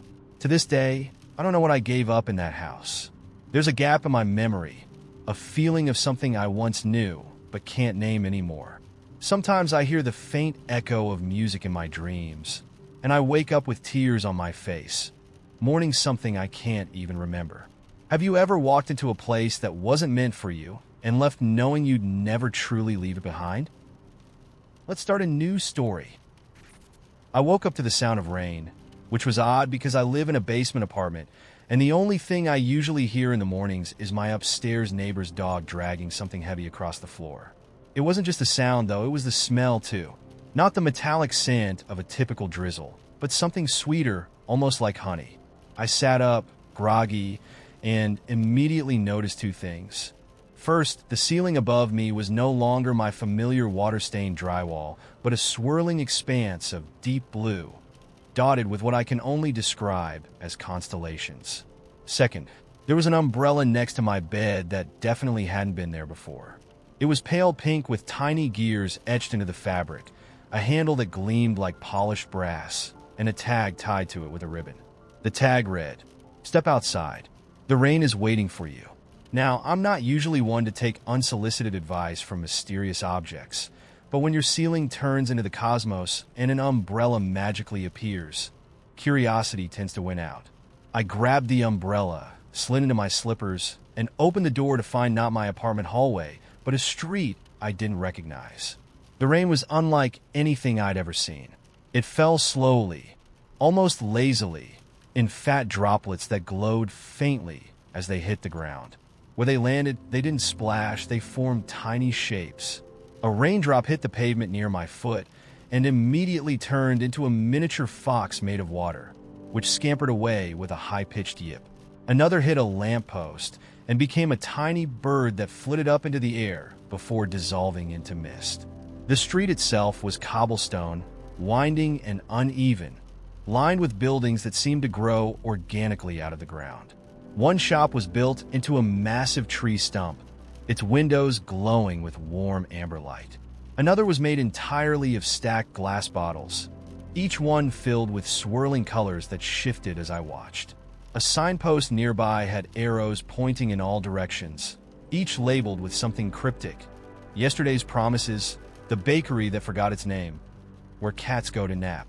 As I stood there, umbrella in hand, trying to make sense of it all, a figure approached me from down the street. They were tall and wore a coat that seemed to ripple like water, their face obscured by a wide-brimmed hat. When they stopped a few feet away, they tipped their hats slightly, revealing a face that wasn't a face at all, just a swirl of stars and galaxies, like the night sky had decided to personify itself. "Welcome to the Rainway," they said, their voice smooth and echoing, as if it came from everywhere and nowhere. "I see you found your umbrella." Yeah, I said, holding it up like a shield. "What's going on? Where am I?" "You're in the in-between," they replied. "A crossroads of sorts, where the rain carries what was lost and forgotten. And you're here because you've been summoned." "Summoned? By who? Not who. What?" They gestured to the umbrella. "That isn't just an umbrella, it's a key. And the Rainway is very selective about who it lets through." Before I could ask what that meant, a sound like distant thunder rumbled through the street. The rain shifted, its lazy droplets falling faster. and the water shapes that had been meandering about suddenly froze in place. Even the figure in the watery coat stiffened. "They've noticed," they said. "You need to go. Now." "Go where?" They pointed down the street to a massive archway made of twisting vines and glowing flowers. Through it, I could see what looked like a sprawling labyrinth of narrow paths and towering walls made of crystal. The rainway's heart is in the center of the labyrinth. The umbrella will guide you. Go. I didn't have time to argue. Clutching the umbrella, I sprinted toward the archway. As I passed through, I heard the thunder grow louder, and when I glanced back, I saw the water shapes melting into puddles, their essence pulled upward into a roiling storm cloud that churned unnaturally, like it was alive. The labyrinth was even more surreal up close. The walls pulsed faintly, casting refracted rainbows on the ground. Every turn I took seemed to shift the paths behind me, the crystal walls rearranging themselves with soft, musical chimes. The umbrella in my hand tugged slightly, pulling me toward a specific direction like a compass. At one point, the path opened into a small clearing where a woman sat cross-legged on a floating rock, her hair flowing upward like it was caught in an invisible current. In front of her, a teacup hovered midair, steam curling into shapes. First a tree, then a fox, then a star. "You're late," she said without looking at me. "Late for what?" "For fixing it." She stood and pointed to the umbrella. "That's not just a key, it's a mender. The rainway is cracking, falling apart at its edges. You need to seal the breach before the storm swallows everything." "I don't even know how this thing works," I said, holding up the umbrella. "Think," she said simply. "The rainway called you because it knows you can, and don't take too long. The storm isn't patient." With that, she dissolved into mist, leaving me alone. The umbrella tugged harder, and I ran, the labyrinth growing darker with each turn. The storm was closing in now, its tendrils snaking through the maze, pulling at the edges of reality itself. When I finally reached the heart of the labyrinth, I saw it. A massive fountain, its water frozen mid-splash, with a gaping tear in the air above it. The tear shimmered, edges crackling with electric blue light, as if the fabric of this strange world had been ripped open. The umbrella practically leapt from my hand, opening itself and hovering in the air. It began to spin, faster and faster, pulling the rain around it into a vortex. I didn't know what to do, so I just shouted, "Fix it!" And it did. The umbrella shot a beam of golden light into the tear, which pulsed violently before collapsing in on itself. The frozen fountain resumed its flow, the storm dissipated, and the labyrinth walls softened, their crystalline edges glowing warmly again. The umbrella floated back to me, folding itself neatly, as if to say, "Job well done." The figure with the galaxy face appeared beside me, silent until they finally said, "You did well. The rainway will remember." "Does this mean I get to leave now?" I asked. They tilted their head. "Perhaps. Or perhaps the rainway has more for you to do." Before I could ask what that meant, the umbrella opened again, and the world dissolved into rain. I woke up back in my apartment, the umbrella gone, but the smell of honeyed rain still lingered in the air. On my bookshelf was a single drop of glowing water, suspended in midair, a faint reminder that it hadn't been just a dream. So now I have to ask, if you were summoned by a place where rain shaped the forgotten, and you were handed an umbrella that could fix the cracks in reality, would you take it? Or would you let the storm take over? Let's start a new story. Not just any pen, my favorite pen. The one that slid across paper with an effortless, almost uncanny glide, like the pen itself was in on some secret I didn't understand. It wasn't a fancy pen, mind you. It didn't have gold accents or a sleek, futuristic design. It was just a plain blue ballpoint, nothing special at all. But for some reason, it was the pen. The one that seemed to understand the subtle art of writing. The one that made everything I put on paper feel just a little more coherent. A little more real. When I couldn't find it one morning, I spent a solid 15 minutes tearing apart my apartment. I searched under the couch cushions, inside my jacket sleeves, behind books, and even in the fridge, because you never know, right? I mean, Who hasn't absentmindedly placed their pen next to their yogurt while trying to figure out how to open a stubborn jar of pickles? I didn't even stop to wonder why I was looking in the fridge in the first place. You can never underestimate the chaos that's inside your own head. But no pen, not even a trace of ink. I sighed and grabbed a different pen. One of those cheap, disposable ones that click in and out of existence like they're only pretending to be useful. And as I wrote, the letters felt stiff and mechanical, the words hesitant and clumsy. I miss you, I thought, looking at the paper in front of me. It wasn't just the pen that was missing. It was the flow, the rhythm. Riding felt like I was trying to ride a bike uphill, using the wrong gear. That's when I started noticing something. This was how my life had been lately. Like I was constantly reaching for the right rhythm, but it was just out of reach. There was a subtle friction to everything. Conversations, errands, even my own thoughts. They were all sort of there, but not quite. And then, later that afternoon, I realized it wasn't just my pen that had gone missing. It was my sense of direction. I was standing at the bus stop, waiting for a ride that was already late, when I realized I had no idea what I was doing. I had a vague sense of things I was supposed to do that day, but none of them felt urgent, and none of them felt meaningful. I was running through a series of motions, emails, meetings, lunch breaks, but none of it seemed to add up to anything. I half laughed at myself for not noticing it sooner. I had been drifting in a haze of obligation, living through my days as if the whole thing were a movie I was watching from a distance. I checked my phone for the millionth time that morning, but instead of finding clarity, I just felt the weight of the small, frantic demands tugging at my sleeve like children pulling at the hem of my shirt. Is this what adulting is? I thought.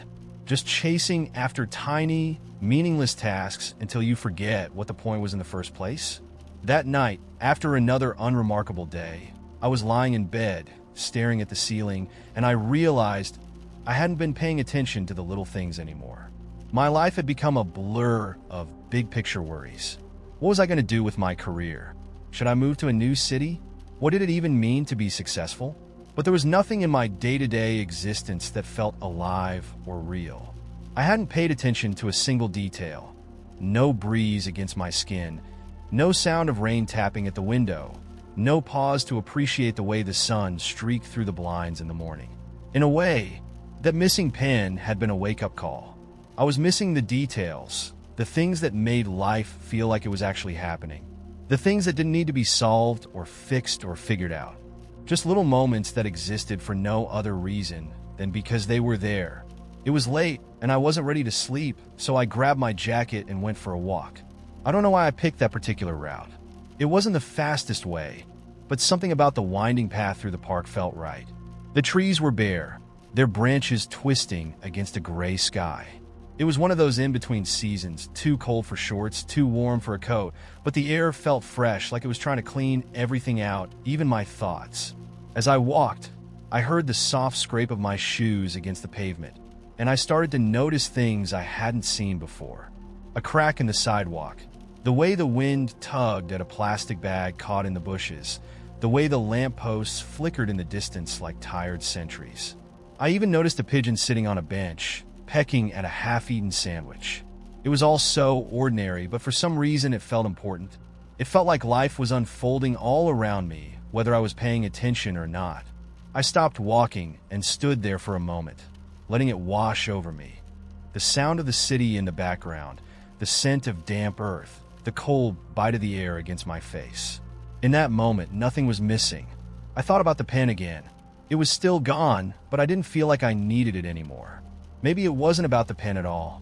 Maybe it was about remembering how to notice things, how to appreciate the details, the small stuff that makes up a day. The pen was a symbol of that, the small tool that lets you express everything you feel and the way you notice life, one word at a time. It wasn't just about writing. It was about paying attention to the things you can't control, the things you don't plan for. On the way home, I passed a small cafe. I never noticed it before, tucked between two larger buildings like it was waiting to be found. It was the kind of place that felt timeless. Old wooden tables, the hum of conversation, and the smell of fresh coffee in the air. I stepped inside and ordered a cup, and as I waited, I watched the barista make the coffee. She poured the milk slowly, letting it swirl with the espresso, making a little heart in the foam. It was so small, but for some reason, it filled me with something I hadn't felt in a while. Something like wonder. As I sipped the coffee, I thought about the day, the pen, the lost rhythm of everything, the walk through the park. And it occurred to me, maybe I hadn't been lost after all. Maybe I just needed to slow down. Maybe I had been missing all the little moments that didn't have to add up to anything. Maybe the point of it all wasn't about figuring things out, but just about living them. And then, just like that, I heard a faint click as the cafe door opened. A person walked in, and they carried with them the faintest sound of something familiar, the scritch of a pen against paper. I looked down at my empty cup, smiled to myself, and realized I was starting to remember again. What small moment for you has made the biggest difference? Even the tiniest thing. Has it ever made you feel like the whole world was just a little more real? Let's start a new story. The day started with a bizarre and seemingly impossible request. Find a green notebook with a golden clasp. That was all the email said. No explanation, no context, just an address and the cryptic instruction to retrieve the notebook from the used bookstore located there. It came from my client, Eleanor, an eccentric writer who paid me absurdly well to manage errands as puzzling as her prose. The allure of mystery was half the reason I worked for her. The other half was rent. The bookstore was tucked into the kind of alley you wouldn't notice unless you were actively looking for it. A faded sign above the door read the timekeeper's tomes. Bells jingled as I stepped inside, and the scent of old paper and lemon polish hit me instantly. It was a sensory time machine. Behind the counter stood a man with curly hair, round glasses, and an expression so unreadable he could have been carved from marble. He glanced up from the hefty tome in his hands and raised an eyebrow. Let me guess. You're here for the notebook. The question caught me off guard. Yeah, I said. How did you? He tapped the cover of his book. Word travels fast in places like this. You'd be surprised how many people have been asking about it today. Seriously? What's so special about it? He shrugged, but there was a flicker of curiosity in his eyes, as though he was dying to know the answer himself. That's the question, isn't it? I approached the counter, feeling a ripple of unease. The shop was unnervingly quiet, like even the dust motes were holding their breath. Do you actually have it? Depends. He set the book down and leaned forward slightly, his expression softening into something almost playful. How much trouble are you willing to go through to get it? Trouble, I repeated, half laughing. What kind of trouble are we talking about? He grinned, a crooked, mischievous thing that should have been charming but felt more like a dare. Follow me. Without waiting for my response, he ducked through a door behind the counter. I hesitated for half a second, then followed, because apparently that's who I'd become. Someone who chased cryptic grins and mystery notebooks into strange backrooms. The space beyond the door wasn't a backroom. It was a maze. Shelves stretched endlessly in every direction, piled high with books in languages I didn't recognize. Some glowed faintly. Others whispered in tones so soft I thought I was imagining it. The man didn't seem fazed, weaving through the labyrinth with practiced ease. Welcome to the archive, he said, not looking back. The archive? I echoed, turning in circles as we walked. This doesn't feel like OSHA-compliant storage. He chuckled. That's because it isn't. The archive exists between places. It collects stories that are lost, forgotten, or misplaced. Sounds like the ultimate library, I said, running my fingers along the spines of the books we passed. But what does that have to do with the notebook? He stopped abruptly, and I nearly bumped into him. The notebook, he said, turning to face me, is one of those stories. Before I could ask what he meant, he reached up and pulled a slim green volume off the shelf. It had a golden clasp, just as Eleanor had described, but something about it felt alive. The leather shimmered faintly in the low light, and the clasp pulsed with a quiet rhythm, like a heartbeat. This is it? I asked, my voice softer than I intended. This is it, he confirmed, holding it out. But here's the catch. Once you take it, you can't give it back. The story chooses you as much as you choose it. Is that supposed to scare me? I asked, though I wasn't entirely sure it didn't. No, he said, smiling again, but this time it was softer, less challenging.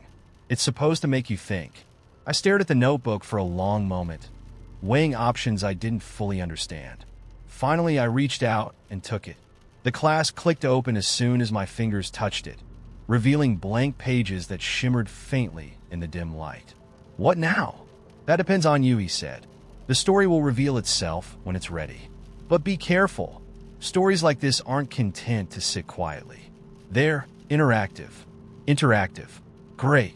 What does that mean? "You'll see," he said, turning to lead me back the way we came. The walk back felt shorter, though the books seemed to hum louder as we passed. By the time we returned to the front of the store, my head was spinning with questions I couldn't articulate. I almost asked for his name but stopped myself. It felt like naming him would ruin the spell of the encounter, like waking up in the middle of a dream. As I stepped outside into the rain-soaked alley, clutching the notebook to my chest, I realized two things. First, I hadn't even checked if it was the right one. Eleanor would kill me if I brought back the wrong book. Second, the clasp was warm against my fingers, as if the notebook was alive and aware of where it was headed. By the time I reached Eleanor's doorstep, I had already decided not to hand it over. Not yet. Whatever story the notebook held, it wasn't done with me. And maybe, just maybe, I wasn't done with it either. Let's start a new story. The air felt different that evening, like the universe was holding its breath. I was walking home from work, taking the long way through a part of town I didn't usually visit. The streets here were older, quieter, lined with sycamore trees that cast strange, shifting shadows under the streetlights. The pavement was cracked and uneven, sprouting little tufts of grass, as if the earth was reclaiming it inch by inch. That's when I saw the sign. It was a weathered wooden board swinging gently from a black iron post. The words, painted in curling gold letters, read, "The Remembery." Underneath, in smaller script, was a simple tagline, "We carry what you forgot." It wasn't the kind of shop you just stumbled across. The sign was easy to miss, and the narrow alley it pointed to looked like the kind of place you'd avoid after dark. But something about it felt magnetic. Without realizing it, my feet were already moving, carrying me toward the small door tucked at the end of the alley. The door was unremarkable, a deep green with a brass doorknob that shone like it had been polished that morning. I hesitated, staring at it for a moment. It felt like I was standing on the edge of something I couldn't name, as though the act of walking through that door would change me in ways I didn't yet understand. The bell above the door tinkled softly as I pushed it open, the sound so light it felt like it might float away. Inside, the shop was nothing like I'd expected. It was impossibly vast, stretching far beyond what should have been possible given the size of the building. The air was thick with the smell of old paper, polished wood, and something faintly sweet, like caramelized sugar. Shelves climbed the walls, crammed with objects that didn't seem to have any rhyme or reason. A glass jar of marbles sat next to a tattered scarf. A silver pocket watch hung from a nail driven into the side of the shelf, its hands frozen at 5 minutes to midnight. A snow globe, a set of keys, a pair of baby shoes, a single yellowed ticket stub. Every inch of the shop was a curated chaos of forgotten things. "Welcome," came a voice from behind the counter. The shopkeeper was an older woman, her hair streaked with silver and gathered in a loose braid. She wore a long coat that seemed to shimmer faintly in the dim light, as though it were made of something not entirely real. Her eyes sparkled with curiosity, but there was a heaviness to her smile, like she knew too many secrets and couldn't decide whether to tell them. "What is this place?" I asked, my voice sounding smaller than I intended. "The Remembery," she said simply. "We keep what's been misplaced. Memories mostly. Moments you've lost but might want back." I stared at her, unsure whether to laugh or walk out. "You keep memories?" She tilted her head, as if she found my skepticism amusing. "Not all of them, just the important ones.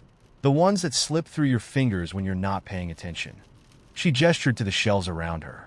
Each of these items holds a piece of someone's past, a memory tied so tightly to an object that when it was lost, the moment came here. Think of it as a kind of archive. I couldn't decide whether she was insane or whether I was. But there was something about her voice, the calm certainty of it, that made me stay. "Go on," she said, waving me forward. "Have a look. You might find something of yours." I wandered through the aisles, running my fingers over the strange assortment of objects. A deck of cards with the corners bent just so, a ceramic mug with a chipped handle, a red balloon tied to a weight shaped like a dog. Everything felt oddly familiar, like it had been pulled from a dream I'd forgotten. Then I saw it. It was a small music box, nestled between a stack of faded postcards and a tin toy soldier. The wood was dark and polished, the kind of craftsmanship that belonged to another era. A tiny golden key was wound tightly in the back, ready to play. The moment I touched it, something surged through me, sharp and electric, like stepping into a pool of cold water. I remembered. I was 8 years old, sitting cross-legged on the floor of my grandmother's living room. The smell of cinnamon rolls baking in the oven filled the air. She handed me the music box with a look of delight, as if she'd been waiting all week to see my reaction. "This belonged to your grandfather," she'd said, her voice soft. "He gave it to me when we first met. Go on, wind it up." I had, and the music had spilled out, soft and delicate, a melody that felt like it belonged to some long-lost fairy tale. I remembered listening to it over and over until the sun dipped below the horizon and the room filled with the golden glow of dusk. I remembered how it had made me feel safe, like I was holding something magical that no one else could touch. And then, years later, I'd forgotten. I don't even remember when I lost the music box. It must have disappeared during a move or been tucked into a box I never unpacked. But holding it now, I realized just how much of my grandmother I'd lost with it. The warmth of her laughter, the stories she used to tell about meeting my grandfather under the cherry blossoms, the way her hands, lined with age, had still felt so gentle when they brushed my hair out of my face. Tears stung my eyes as I cradled the music box. I wound the key, and the same familiar melody filled the air, soft and sweet, wrapping around me like a hug from the past. "Found something, did you?" the shopkeeper asked, her voice breaking through the haze of memory. I nodded, unable to speak. She smiled gently. "You can take it if you'd like. Things always seem to find their way back to where they belong." I didn't ask how much it cost. I didn't even think to question it. I left the shop with the music box tucked carefully under my arm, the melody still playing softly in my head. When I turned to look back at the memory, it was gone. The alley was empty, the green door replaced by a solid brick wall. I don't know what kind of place it was. I don't know if I imagined the whole thing, if it was some kind of waking dream. But that music box sits on my nightstand now, and every time I wind it, the melody brings me back to that living room, to the warmth of cinnamon rolls and my grandmother's laughter. Have you ever felt like something lost wasn't really gone, like it was just waiting for the right moment to find its way back to you? Let's start a new story. The postcard started as a joke. It was something Clara had come up with on a long, aimless drive through the desert.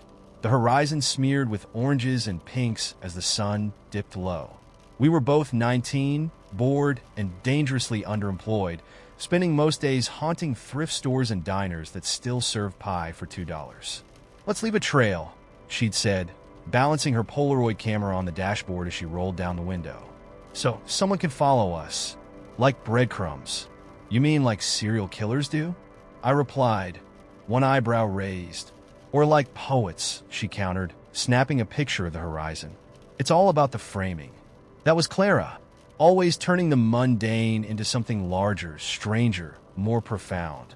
We started mailing postcards to random addresses we found in the phone book, writing snippets of the things we saw, felt, or pretended to understand. Greetings from nowhere. One read, beneath a photo of a dust storm we'd driven through. Another said, "Wish you were here." Or not. I don't know why I kept doing it after she disappeared. It was 2 years ago, during another one of our long road trips. We'd stopped at a gas station just outside a town whose name I can't remember. Clara said she was going to use the bathroom. I bought a pack of gum and a bottle of water, waited by the car, and then waited some more. She never came out. The clerk said he didn't remember seeing her. The police searched the area, questioned me, questioned everyone, and eventually the search tapered off.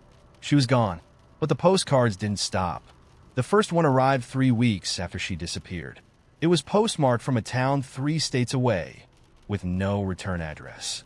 The handwriting was Clara's, messy and looping, her words spilling into the margins as always. The world is big and strange, but I think it likes me. Don't look too hard. Just keep going. I stared at the card for hours, flipping it over and over, trying to make sense of it. Was it some kind of sick joke? A delayed delivery? More came. Every few weeks, like clockwork. Some were vague, cryptic. The sun here is different. Softer, like it's only pretending to burn. Others felt personal, directed at me. You should get out of that apartment. It's too small for your dreams. I didn't tell anyone. What would I say? That my best friend was still out there, sending cryptic notes like a ghost with a penchant for poetic nonsense? The strangest part wasn't the messages, though. It was the photos. Clara didn't have a phone. She hated the way technology made everything feel disposable. She'd always used her Polaroid, her camera bag stuffed with film packs she refused to let me touch. The pictures on the postcards were hers. Too perfect, too deliberate to be random. But they weren't places we'd ever been. A lighthouse perched on the edge of a crumbling cliff. A field of flowers that glowed faintly under a starless sky. A city submerged halfway underwater, its skyscrapers rising like forgotten relics. One night, after 3 glasses of wine and a particularly unnerving postcard. Not everything in the dark wants to hurt you, but some things do. I decided to follow the trail. I mapped out every postmark, every hint hidden in her words, and traced them to a place I'd never heard of, Riven, Wyoming. Population 328, according to the internet. No photos, no real history. Just a dot on the map, surrounded by nothing. When I arrived, it was raining. Riven didn't look like much. Just a main street with a diner, a gas station, and a motel that hadn't updated its sign since the 1960s. I checked into the motel, tossed my bag onto the lumpy bed, and stared out the window at the empty road. The latest postcard had come 2 days earlier, its photo showing a narrow bridge stretching over a canyon. You'll know when you're close, the message read. That night, I drove aimlessly, the rain turning the roads slick and reflective. The air smelled like wet earth and something faintly metallic. My headlights carved tunnels through the darkness, illuminating nothing but asphalt and shadows. I almost didn't see the sign. It was small, rusted, half hidden by overgrown weeds. Marrow Bridge, 1 mile. The name prickled something at the base of my skull. It wasn't the kind of name you forgot. I parked at the edge of the bridge and stepped out into the rain. The canyon stretched below me, deep and silent, its edges jagged and raw. The bridge was narrow, made of wood and rope, swaying slightly in the wind. And on the other side, barely visible in the mist, was a figure. My breath caught. "Clara!" I shouted, my voice swallowed almost instantly by the rain. The figure didn't move. I took a step onto the bridge, the planks creaking beneath my weight. Another step, and another. "Clara!" I yelled again, louder this time. The figure turned. It wasn't Clara. Not entirely. Her face was hers, but wrong. Her eyes too wide, her mouth stretched into a smile that didn't reach them. She wore the same denim jacket she'd been wearing the day she disappeared, but it was soaked, the fabric clinging to her like it had been underwater. "You came," she said, her voice soft and familiar, but with an edge I didn't recognize. "Clara, what happened to you?" Her smile faltered just for a moment. "I found it, the in-between place. It's beautiful here. You'd like it. What are you talking about?" She took a step closer, and I instinctively stepped back. "You don't have to stay there," she said, her voice lilting like a song. "The world you know is just one thread in a web. I've been trying to show you." I shook my head, the rain running cold down my neck. "Come back with me. Whatever this is, we can fix it." Her smile returned, wider now, too wide. "I don't need fixing."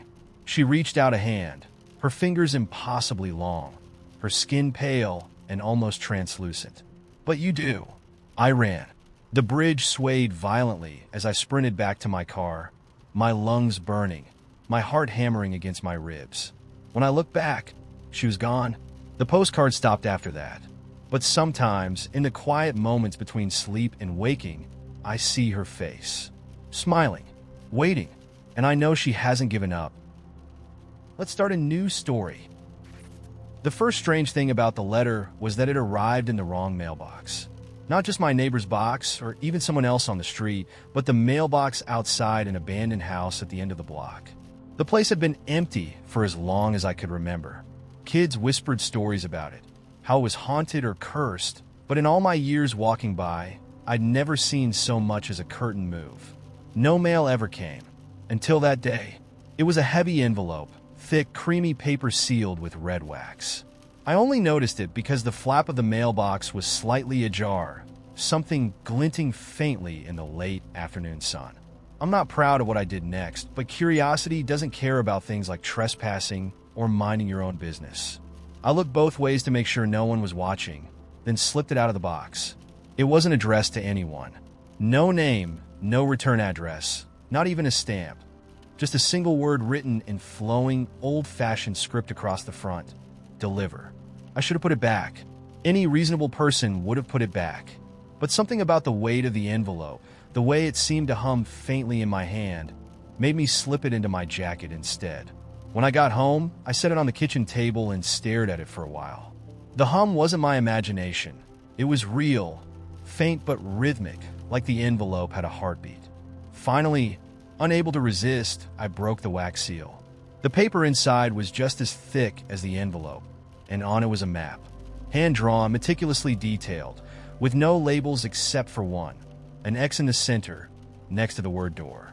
I didn't recognize the map at first, but as I traced the winding paths and oddly shaped buildings, it clicked. This was my neighborhood, or at least a version of it. The streets were all there, but they branched off into places that didn't exist. Dead ends that turned into forests, alleyways that stretched into tunnels. And right in the middle, where the park should have been, was the X. I told myself I wouldn't go. Whatever was happening, it wasn't for me. But that night, as I lay in bed, the envelope called to me. Not metaphorically, it actually called, a soft, insistent whisper that I couldn't ignore. By midnight, I was standing in the middle of the park, the map crumpled in my hand, feeling like an idiot. The map wasn't literal. The X didn't mark a specific spot, just the general area. I wandered aimlessly for what felt like hours, my flashlight sweeping over empty benches and darkened pathways. Just as I was about to give up, the light caught something in the distance, a shimmer, faint and silvery, like moonlight on water. It wasn't water. It was a door, freestanding, right in the middle of the park, tall and narrow. With an arched top and no visible hinges, it looked like something out of a Gothic cathedral. The surface was dark wood, carved with swirling patterns that seemed to shift when I looked at them too long. And in the center, set into the wood, was a small brass keyhole. I didn't have a key, but as I approached, the door seemed to know me. A soft click echoed in the air, and the door cracked open just enough for me to see darkness beyond. "Come in," said a voice, low and resonant. Not from the door, but from everywhere at once. I should have run. I wanted to run, but instead I stepped through. The first thing I noticed was the smell, earthy and damp, like a basement that hadn't seen sunlight in decades. The second was the sound, whispers, hundreds of them, overlapping in a way that made it impossible to tell what they were saying. The space was vast, cavernous, lit only by a faint, pulsing glow that seemed to come from the walls themselves. Shelves stretched in every direction, lined not with books, but with jars. Hundreds, maybe thousands of jars, each one filled with something faintly luminous. As I moved closer, I realized the glow wasn't random.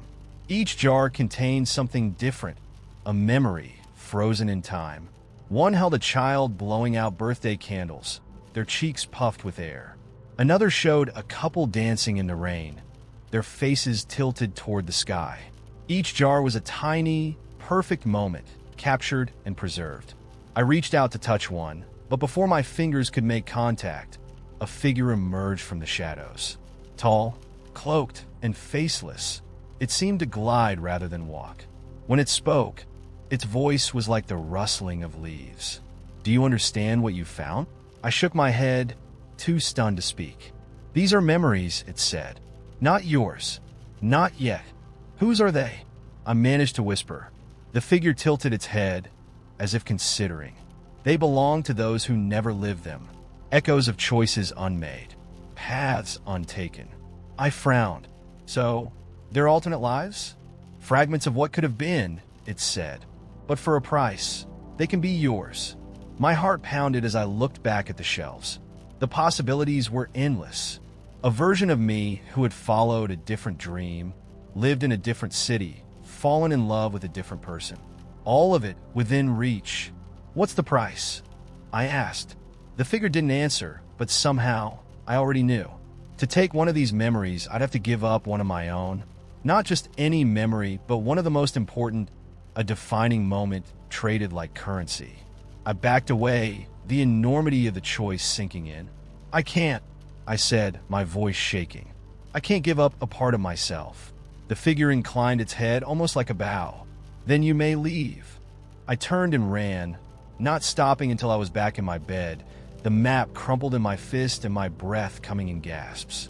I told myself it had been a dream, a hallucination brought on by too much wine and too little sleep. But the next morning, the map was gone, and in its place was a single jar glowing softly on my nightstand. Inside it was me, standing in the park, staring at the door, my face filled with wonder. I haven't opened it yet, but sometimes, late at night, I hold it in my hands and wonder if I made the right choice. So, tell me, if you could take a memory from another life, but had to give up one of your own to do it, would you? Or would you walk away, knowing you might never see what could have been? Let's start a new story. It happened last Tuesday when I accidentally liked a post about composting tips at 2 a.m. This wasn't intentional. My thumb had brushed the screen while I scrolled through a slurry of posts about people turning banana peels into garden miracles. But the algorithm saw it, and now I can't stop receiving ads for indoor compost bins. My phone thinks I'm on a journey to zero waste. The reality?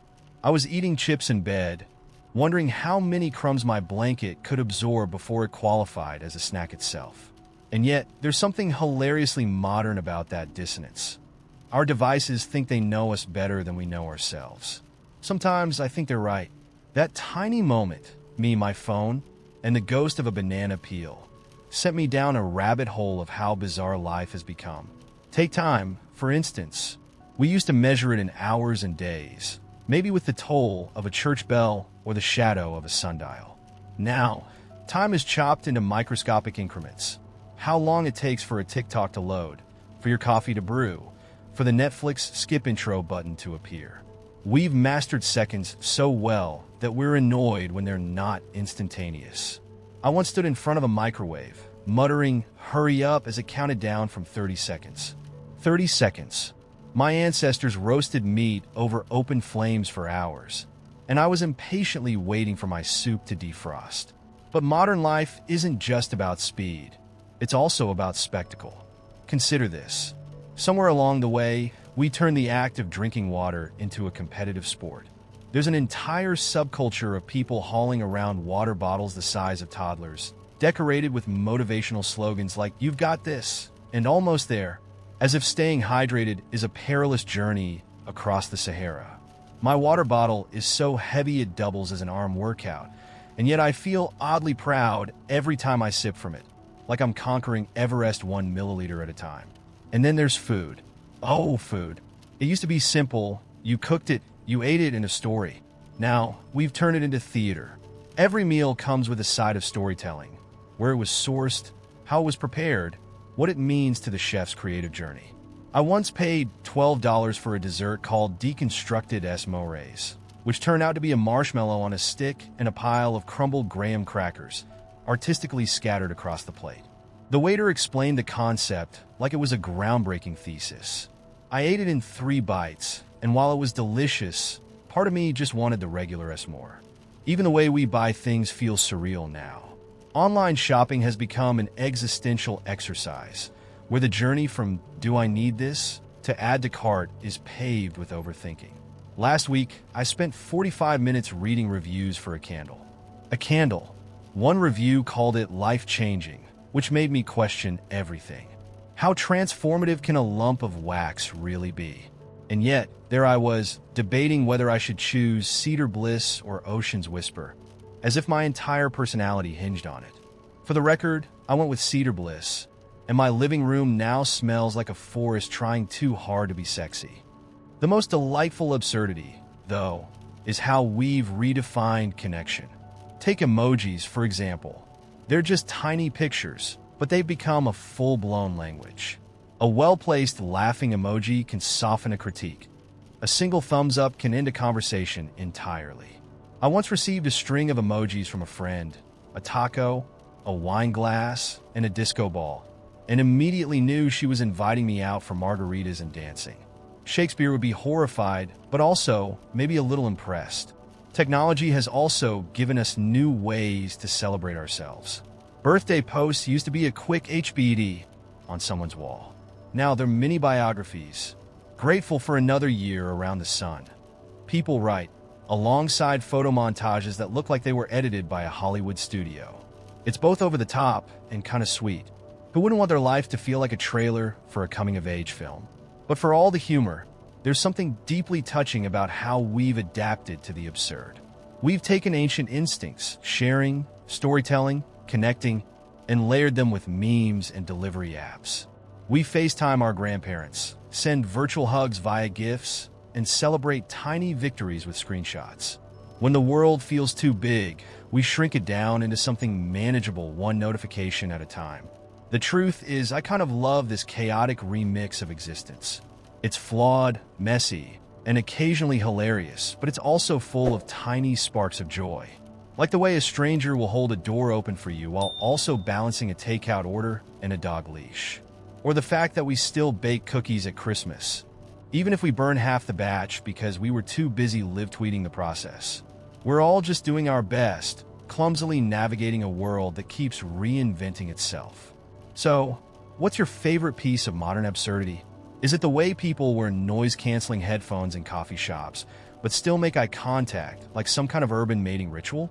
Or maybe it's the joy of finding the perfect gift that says, I get you better than words ever could. Share your quirks. I promise I'll read them, probably while holding my motivational water bottle and smelling vaguely of cedar bliss. Let's start a new story. It started with a pigeon. Not the kind of thing that makes you stop and reflect, I know. But there it was, hopping along the sidewalk in front of a coffee shop. The bird wasn't doing anything special, just pecking at the ground like every other pigeon in the city. What caught my attention was the way it moved. It wasn't darting about in that nervous, head-bobbing way that most pigeons do. No, this one was strolling. Slow, deliberate steps, as though it had all the time in the world. It almost looked like it was enjoying itself, which was bizarre because pigeons don't seem like the type to savor life.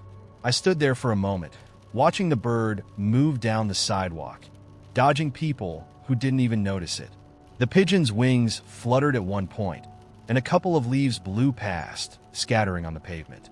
I think it was the way the leaves swirled around the bird that made me pause, this quiet, delicate interaction between the pigeon and the world around it. It felt almost like a scene from a movie, but one that was happening in real life, in front of me. And that's when I realized I had been missing the world. Not just the big things, but the tiny, almost imperceptible ones. I had been rushing through my days, checking my phone, thinking about what I needed to do next, obsessing over what I had to accomplish. I'd stopped seeing the little moments, the ones that didn't demand your attention, but quietly shaped everything around you. The kind of moments that, if you pay attention, reveal the entire structure of a place, of a day, of a life. So, I decided to take a different route home. As I walked, I noticed something strange.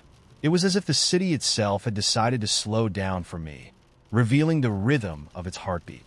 A woman with a stack of books in her arms, walking past a lamppost, adjusting her scarf with a careful hand. A toddler on a scooter, zigzagging down the sidewalk, squealing with delight every time she dodged a crack in the pavement. Two old men sitting on a bench, sharing a newspaper, their conversation a gentle hum in the background as they leaned close, whispering about the weather. Everything was connected. I could feel it, like threads pulling gently at the edges of my consciousness. I passed a florist stall where a young man was carefully wrapping a bouquet of roses. His fingers worked with such care, his brow furrowed in concentration as he tucked the stems into the paper. A woman approached him, pointing at the bouquet and then at a bench nearby. "Is that one for the anniversary?" she asked, a smile in her voice. The florist nodded without looking up. "It's for my mom," the woman said, her voice quiet and warm, like the kind of secret you tell only to people who truly understand. I didn't know if the woman was married or not, if she was telling the truth, or if it was some small social lie. But the way she spoke, so carefully, with such meaning, made me feel as though I was intruding on something very personal. It was the simplest exchange, yet it had the depth of an entire relationship in it. I couldn't help but smile. It was around this time that I noticed a couple walking toward me. They were holding hands, but it wasn't the way most people do, gripping tightly, as if afraid they might slip away. No, their fingers were loosely intertwined, a simple, natural connection. They weren't even looking at each other. They were looking ahead, together, their pace in perfect harmony. The woman wore headphones, but the man wasn't wearing any. He was humming a tune, his voice soft and almost imperceptible against the hum of the city. For a moment, I thought he was humming to her, but then I realized he was humming with her, a shared melody that only they could hear. The way they moved through the city felt like a small act of rebellion against the frantic rhythm of everything else. The way they blended into the background, the way they didn't demand attention, made me realize how much we miss when we're rushing. I turned a corner, still marveling at the strange beauty of this world that had opened up to me. And then I saw it. A man sitting at a sidewalk table, balancing a coffee cup with great care, as if his entire existence depended on it. He wasn't watching people walk by. He wasn't checking his phone. He was staring intently at the rim of the cup. And I realized in that moment, he wasn't just looking at the cup. He was waiting, not waiting for someone, not waiting for an event or an announcement. He was waiting for something smaller, something barely perceptible. His eyes never left the rim, but there was a quiet, invisible tension in the air, like he was waiting for the steam to settle, waiting for the coffee to reveal its true nature. There was something deeply human about it, this idea of simply being present without expectation. I don't know how long I stood there, watching the man, but when I walked away, I felt as if I had witnessed a secret. The rest of my walk home passed in a blur of moments. A cat on a windowsill, blinking lazily at the passing cars. A street artist, sketching with soft charcoal on a nearby canvas. A jogger running in rhythm with the sound of her breath, completely at peace with her movement. And then at the very end of the street, there was an elderly woman sitting on a bench, holding a small suitcase. She didn't seem to be waiting for anyone, just sitting there with the suitcase resting at her feet.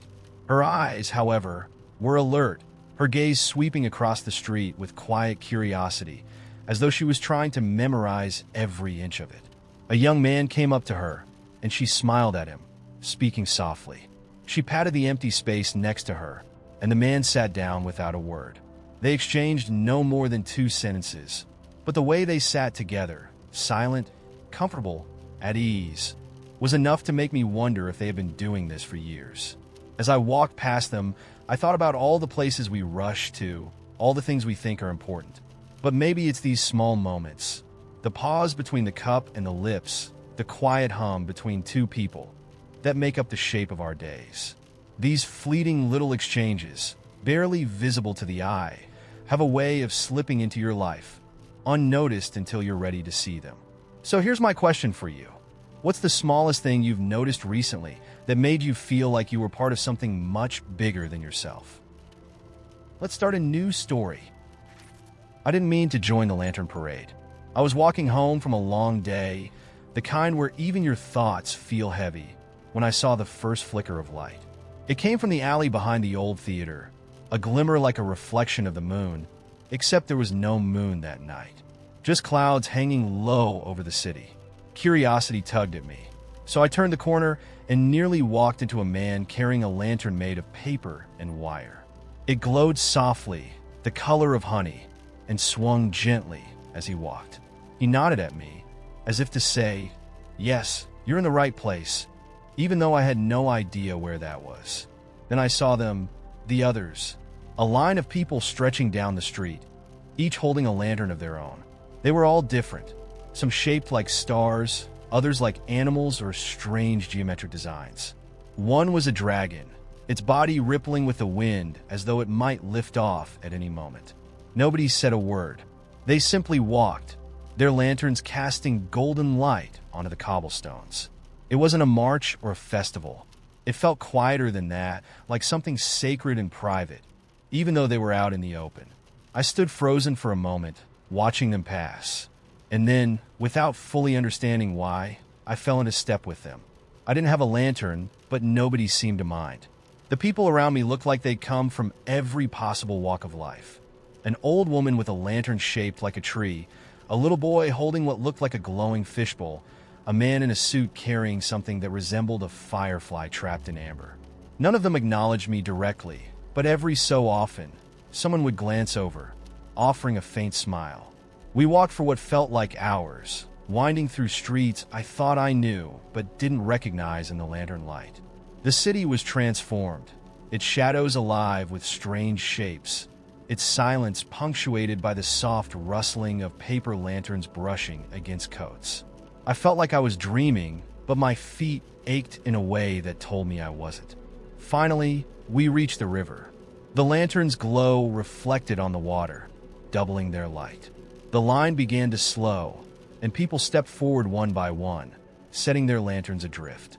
I watched as the glowing creations floated out onto the current, joining a constellation of lights that stretched as far as I could see. The old woman with the tree-shaped lantern knelt by the water for a long moment before letting hers go, her fingers lingering on the paper as though she was saying goodbye. I turned to the man with the firefly lantern, unable to keep quiet any longer. "What is this?" I asked. He looked at me, his eyes warm but tired, and said, "A place for what we can't carry anymore." He stepped forward and released his lantern. It bobbed on the surface, the light inside flickering as if it might go out, but it didn't. It joined the others, drifting away into the distance. I wanted to ask more questions, but before I could, he was gone, fading into the night like a shadow. The others were leaving too, their hands now empty. I stayed by the river long after they'd gone, watching the lanterns drift farther and farther away until they were swallowed by the horizon. The air felt lighter somehow, as though the city itself had let out a breath it had been holding. When I finally turned to leave, I noticed something on the ground where the old woman had knelt. It was a tiny, folded scrap of paper. I picked it up and unfolded it carefully. Written inside, in shaky handwriting, were the words, "It's okay to let go." I carried that scrap of paper home with me, holding it like it was something fragile and alive. It sits on my desk now, a reminder of a night that felt more like a secret than a memory. And ever since then, I've found myself looking for lanterns. Not the glowing kind, necessarily, but the quiet moments where people let something go, a sigh at the end of a long day, a smile that slips out even when things are hard, a laugh that feels like it's been waiting to escape. I don't know if I'll ever find the parade again. Maybe it only happens once, or maybe it's always moving, just out of sight. But I like to think it's still out there, winding through the city, gathering the weight of the things we carry, and sending them downstream. So now I have to ask, if you could make a lantern, what would it hold? What's something you'd let drift away? Or maybe, what's something you'd let shine? Let's start a new story. I was replying to an email from a coworker, a routine, soul-crushing update about quarterly projections, when my finger slipped. Instead of typing, "Got it, thanks," I accidentally hit send after just writing go. It wasn't a huge deal, I thought. Embarrassing, maybe, but hardly the kind of thing anyone would remember after lunch. I went back to my spreadsheet, drowning in numbers, until my inbox pinged with a reply. It was from the same coworker, but the subject line had changed. "Go where?" At first, I thought she was messing with me. A joke. I opened the email, ready to send back a sheepish apology. But when I read the message, my stomach flipped. It wasn't her. The email was blank except for 3 words. "We're waiting. Hurry." My first instinct was to blame spam or some weird phishing scam. Maybe her email had been hacked, but the address was hers. And when I asked her about it at lunch, she looked at me like I'd grown a second head. "What email?" she said, chewing her salad. I let it go. Kind of. That night, I dreamed about doors. Hundreds of them, stretching out in every direction. They weren't lined up neatly like in a hallway. They floated suspended in space, some upright, some sideways, some hanging upside down like they'd been built in defiance of gravity. In the dream, I was holding a key. It was small and warm, pulsing faintly in my hand like a heartbeat. When I woke up, the key was still there. I bolted upright, my heart racing. The key lay on my nightstand, gleaming faintly in the weak morning light. It wasn't like any key I'd ever seen, made of some kind of iridescent metal that shifted colors when I tilted it. I told myself I was still dreaming, that if I went back to sleep and woke up again, it would be gone. But it wasn't. I put the key in my bag and went to work. The day passed in a blur. I couldn't focus. Every time I glanced at my bag, I felt the weight of the key, as if it were burning through the fabric. By the time I got home, I was convinced I was losing it. That's when the email came. Subject: it's time. From no address. Just empty space where the sender's name should have been. There was no message, just an attachment. Against every ounce of common sense, I clicked it. The screen went black. For a second, I thought my laptop had crashed, but then a single line of text appeared. Are you ready? Beneath it, 2 buttons. Yes and no. I stared at the screen for what felt like forever. Then I clicked yes. The screen flashed, and suddenly, the room around me was gone. I was standing in a vast, empty space. A void, but not a dark one. The air shimmered faintly, as if I were inside a bubble of refracted light. And in front of me, floating in that impossible space, was a door. It wasn't ordinary. The frame was made of twisting vines, carved from something that looked alive, and the door itself was a deep, dark blue, like the ocean at night. In the center was a keyhole, glowing faintly with the same iridescence as the key in my bag.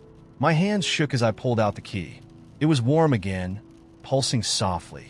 I slid it into the lock. The door opened silently, and beyond it was something I still can't fully explain. It wasn't a place, exactly, but it wasn't nothing either. Shapes flickered in and out of focus. Mountains rising and falling. Rivers flowing backward. Entire cities crumbling and rebuilding in an instant. A voice spoke, though no one was there.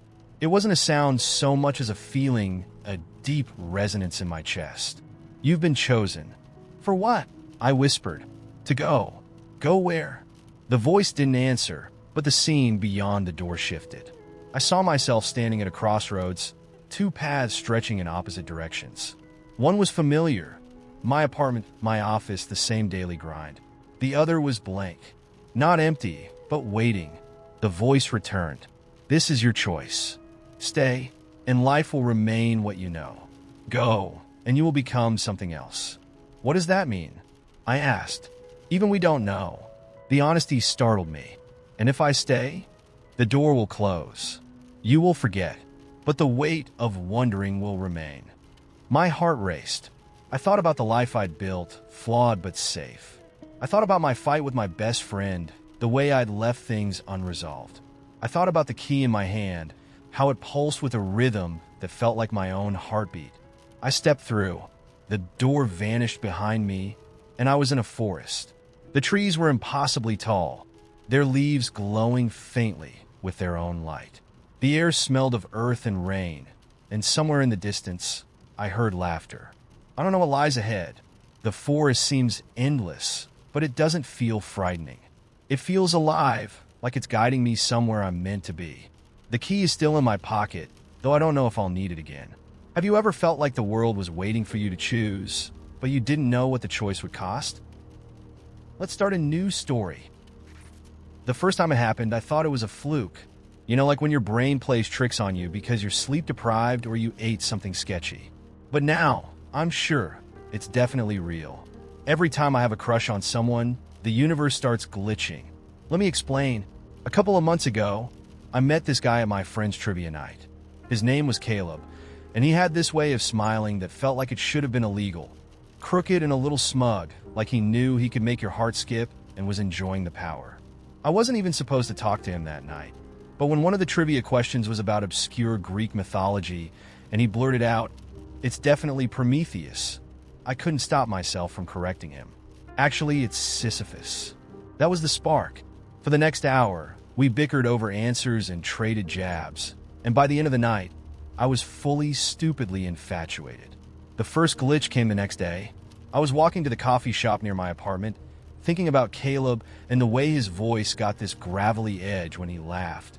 And out of nowhere, a bird landed on my shoulder. Not just any bird, a pigeon.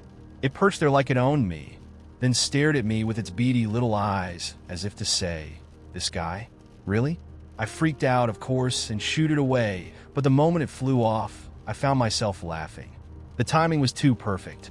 It felt like the universe was winking at me, like some cosmic force was leaning in and saying, "So, you like this one, huh?" Then the glitches started happening more often. A couple of days later, I ran into Caleb at a bookstore, completely by accident, or so I thought. I was flipping through a book on weird historical facts, my weakness, and when I turned around, there he was holding a stack of old sci-fi novels. He grinned and said, "Sisyphus, huh?" And I swear, for a split second, the lights in the store flickered. Not enough for anyone else to notice, but enough for me to feel like reality had hiccuped. The next time it was raining. Not just any rain, a ridiculous downpour, the kind that feels like the sky is angry at you personally. I was huddled under a bus stop shelter, trying not to drown, when Caleb appeared out of nowhere, holding the world's ugliest umbrella. It had cartoon cats all over it, and he didn't even look embarrassed. "Need a rescue?" he asked, and before I could say anything witty, a car drove by and splashed water perfectly at my feet, missing him entirely. I started to suspect something was up. Over the next few weeks, it became impossible to ignore. Every time I thought about Caleb too much, something strange would happen. A vending machine spat out 3 extra bags of chips. A street performer started playing a ukulele version of our trivia team's victory song as I walked by. My phone auto-corrected his name into a string of heart emojis on a work email. And the worst part? Every time I saw him, something even weirder happened. Once, I was mid-conversation with him when a dog ran up and dropped a stick at my feet, wagging its tail like it was part of the chat. Another time, we were grabbing coffee, and the barista accidentally gave us the exact same drink order, down to the extra shot and half pump of vanilla. Caleb laughed and said, "I guess we're on the same wavelength," while I tried not to spiral into what does it mean territory.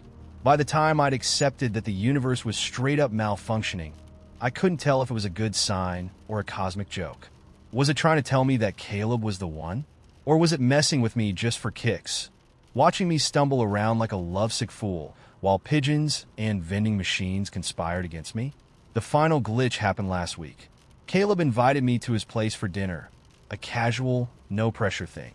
I was nervous but trying to play it cool, like I wasn't imagining a future where we shared a lease and argued over paint colors. When I got to his apartment, though, everything felt off. First, his doorbell played "Take On Me" by Aha, which he swore he didn't program. Then his oven timer went off randomly, even though there was nothing inside. And when we sat down to eat, the lights flickered again, this time for a solid 3 seconds, long enough for both of us to notice. "What is happening?" Caleb asked, laughing nervously. I wanted to say it's you. It's us. The universe doesn't know how to handle this. But instead, I shrugged and said, "Maybe your apartment's haunted." He smiled, but there was something in his expression, something like recognition. Like maybe he'd felt it too, the way reality seemed to shift whenever we were around each other. We didn't talk about it that night, but as I walked home, the rain started again. Not a torrential downpour this time, just a soft, steady drizzle. And instead of feeling annoyed, I tilted my head back and let it soak into my hair, thinking, if this is what love feels like, I don't mind the glitches. Now I'm wondering, does this happen to anyone else? Have you ever liked someone so much that the universe started misbehaving? Or am I just the kind of person pigeons choose to mess with? Let me know, because honestly, I'm not sure if I'm in love or in a very weird simulation. Let's start a new story. The invitation came in a blue envelope, slid under my door like a secret. No return address, no signature, just a single card inside with 5 words etched in silver ink. Come find the Velvet Room. It had been a strange week already. My phone was acting up, playing old voicemails from people I hadn't heard from in years. Streetlights flickered out as I passed under them, one by one. as though the city itself was losing its grip. And now this. The Velvet Room wasn't something I'd ever heard of, but curiosity has always been my worst enemy. I spent the rest of the afternoon searching online, coming up with nothing but dead links and vague whispers on obscure forums. The descriptions ranged from mystical to absurd. A bar that served dreams instead of drinks. A club that appeared only when it wanted to be found. A place where you could meet the version of yourself you'd left behind. I should have ignored it. I should have tossed the card in the trash and moved on with my life. Instead, I found myself walking through the city that evening, card in hand, following its one cryptic instruction: knock where the shadows cross. It was the kind of night where everything felt slightly off. The air was thick, almost electric, and the streets seemed quieter than they should have been. I wandered for what felt like hours, until I found it. A nondescript black door tucked into the side of a building, hidden in the sharp intersection of two overlapping shadows. I knocked. The door opened soundlessly, revealing a narrow hallway lit by red lanterns. The air smelled faintly of spices and something metallic, and a low, pulsing hum vibrated through the floor. At the end of the hallway was another door, this one covered in a lush red fabric that shimmered like water under moonlight. I hesitated, but the hum seemed to pull me forward, like it was alive and wanted me closer. When I pushed the door open, I stepped into another world. The Velvet Room was like no place I'd ever seen. The ceiling was impossibly high, draped with flowing curtains that shifted colors as they swayed. The floor was polished obsidian, reflecting the light from countless hanging orbs that glowed softly in shades of amber and violet. The space was filled with people, but it wasn't loud. Instead, a low, rhythmic music pulsed through the air, more felt than heard, and the conversations were soft, intimate murmurs. A man in a velvet waistcoat appeared at my side, as though summoned by my confusion. His hair was silver, his eyes dark and unreadable, and he carried a small notebook. "Welcome," he said, his voice smooth as silk. "You've been expected." "Expected by who?" I asked. He smiled, a slight tilt of his head. "By yourself, of course." Before I could press further, he gestured toward the bar, a curved structure made of some kind of glowing stone. "Order anything," he said, "but choose carefully. The Velvet Room always gives you what you ask for, but not always what you want." The bartender was a woman with eyes so pale they looked like frost. She didn't speak, just tilted her head in question as I approached. "I don't know," I said, feeling out of place. "What do people usually order?" Her lips curled into a small, amused smile. She reached beneath the bar and pulled out a narrow glass filled with a golden liquid that shimmered as though lit from within. "This one's on the house," she said, her voice soft but firm. I took the glass and sipped, expecting alcohol, but what I tasted was memories. My memories, a flood of sensations and emotions I'd long forgotten. The warmth of my grandmother's hug, the thrill of my first kiss, the sting of a betrayal I hadn't thought about in years. Each sip was a kaleidoscope of my own life, condensed into liquid form. The bartender watched me carefully. "Interesting," she said, though she didn't elaborate. I set the glass down, shaken. "What is this place?" "The Velvet Room," she replied, as if that explained everything. I wandered through the room, observing its strange inhabitants. One corner held a chessboard where the pieces moved themselves, each move triggering faint whispers in languages I didn't recognize. Another corner had a mirror that didn't reflect your image, but showed something else. Versions of you, fragments of possibilities. At one table, a man was writing furiously in a notebook, tears streaming down his face. At another, two women sat across from each other, holding hands and laughing softly, though their shadows danced on the wall like they were arguing. Eventually, I found a small alcove with a single chair and a table. On the table was a book, its cover blank. When I opened it, the pages were filled with my handwriting. It was my story, or at least a version of it. Some parts matched my life exactly, while others were wildly different. Choices I didn't make, paths I didn't take. As I read, the pages began to shift, the words rearranging themselves as though the book was alive. "You could stay," a voice said behind me. I turned to see the man in the velvet waistcoat. He was holding a silver key. "Stay?" I asked. "The Velvet Room doesn't just let you visit. It lets you rewrite. You could choose a different version of your story, leave the old one behind." I stared at the key, the weight of his words settling in.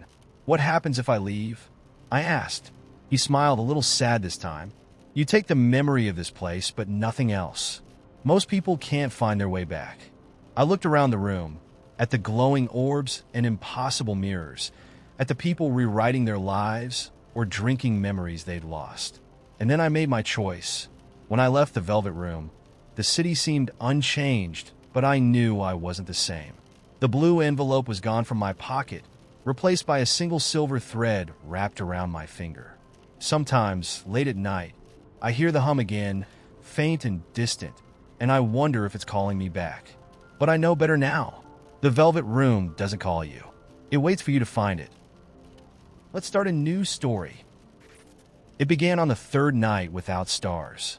At first, no one noticed. City lights made it easy to miss the absence, their haze drowning out the constellations until they were little more than folklore. But by the third night, the sky was not just empty, it was black. Not the deep blue-black of night, but a void so utterly absent of light it felt like the sky had forgotten itself. Even the moon was gone. People joked, at first, apocalypse humor. But then the joke stopped. Something was wrong, and everyone could feel it. I couldn't sleep that night. The air was restless, the kind that made curtains flutter even when the windows were closed. My apartment felt smaller than usual, like the walls were leaning in, and I had this nagging sense that something was about to happen. It came around 2 a.m., a knock at the door. Not a polite knock, but heavy and deliberate, as though the knocker was convinced I wouldn't answer. I almost didn't, but something made me pull myself out of bed, heart pounding, and look through the peephole. No one was there, just the hallway, stretching empty in both directions. I opened the door anyway, though every instinct screamed against it. There, on the floor, was an envelope, its edges yellowed, as though it had been waiting a long time to be delivered. My name was scrawled across it in ink that shimmered faintly, almost like it was alive. Inside was a single card, plain except for 2 words, "Look up." I stepped onto my balcony and tilted my head toward the blank, yawning void above. The city was eerily quiet, as if it, too, was holding its breath. At first, there was nothing. Then, slowly, the void rippled, and a single point of light flickered into existence. Not a star, it was too close, too bright. It felt like an eye staring back at me. I don't know how long I stood there, frozen, but when I blinked, the light was gone. In its place was a door. It hung there in midair, perfectly still, as if suspended by invisible threads. Its wood was ancient, carved with patterns that moved if you looked too long. The handle gleamed, and the air around it hummed faintly, a sound I could feel in my teeth. Without thinking, I climbed onto the railing of my balcony, my fear drowned out by the inexplicable certainty that the door was for me. I reached for it, and the world shifted. I wasn't in my apartment anymore. I wasn't anywhere I recognized. The air here was thicker, humming with an energy that made my skin tingle. I stood on a platform of smooth stone, suspended in an expanse that defied logic. It was neither night nor day, but some endless in-between, the sky above swirling with colors too vast and strange to name. Pathways of light stretched out in every direction, forming a labyrinth that seemed to twist and rearrange itself with every breath I took. Ahead of me, a figure waited. They were wrapped in layers of fabric that shimmered like oil on water, their face hidden beneath a mask of bone. In one hand, they held a lantern, its flame steady despite the windless air. "You're late," they said, their voice soft but resonant, like the ringing of a distant bell. "For what?" I asked, though I wasn't sure I wanted the answer. "For the trial," they replied. "For what else would you be here?" "I didn't ask to be here," I said, but the words felt false even as I spoke them. A small part of me knew I had asked, in ways I couldn't explain. The figure tilted their head, considering me, then they held out their hand, palm up. Resting in it was a small object, a shard of glass, its edges sharp, its surface etched with markings that pulsed faintly. "Take it," they said. "You'll need it." "For what?" I asked again, but they only smiled, or at least I thought they did. The mask didn't move, but something in the air shifted, warm and almost amused. I took the shard. The moment it touched my skin, the labyrinth came alive. The pathways of light flared, their shifting patterns locking into place. The figure gestured toward the nearest path, and I felt it before I saw it. A pull, gentle but unrelenting, like gravity had chosen a direction just for me. "Walk," they said. "The labyrinth knows what you need." The shard grew warm in my hand as I stepped onto the path. It was solid but fluid, like walking on frozen water. The world around me blurred as I moved, shapes and memories flickering in the corners of my vision. My old apartment, a childhood park, the face of someone I hadn't thought about in years. The shard pulsed, and the path shifted beneath my feet, turning me towards something I couldn't yet see. I walked for what felt like hours, though time didn't seem to exist here. The air grew heavier, the hum rising until it became a chorus, a song I couldn't quite place but felt in my bones.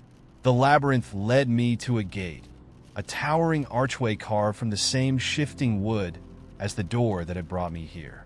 Beyond it was a space that felt alive, not in the way forests or oceans are alive, but in the way thoughts are alive, intangible and infinite. Inside was a mirror, standing alone in the center of the space. Its surface was dark, and as I approached, I realized it wasn't reflecting me. It was reflecting everything. The sky, the labyrinth, the figure with the lantern, and the shard in my hand.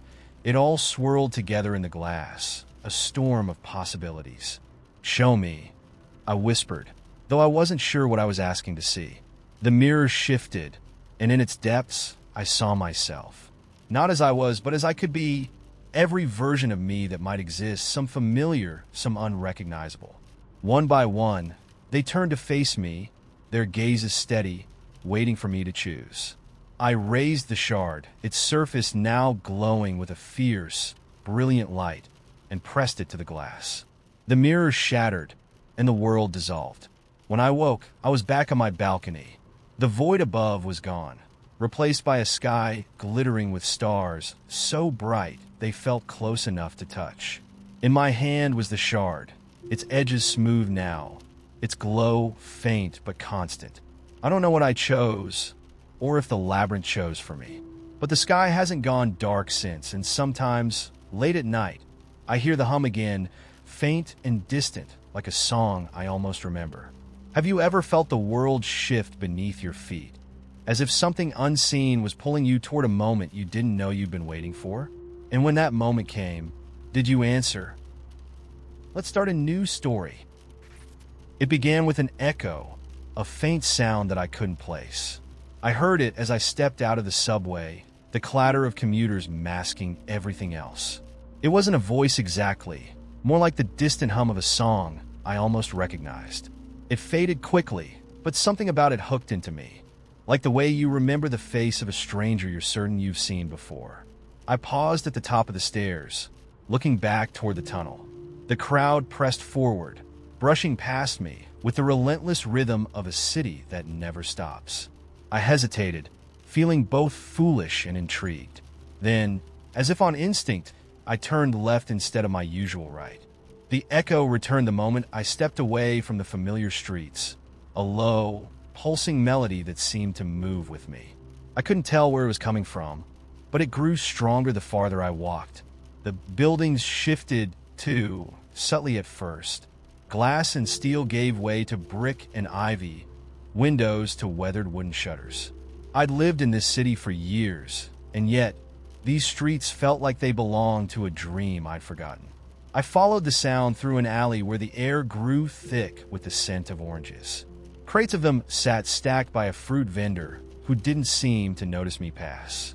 Beyond him, a wrought iron gate stood slightly ajar, its hinges creaking as the wind nudged it.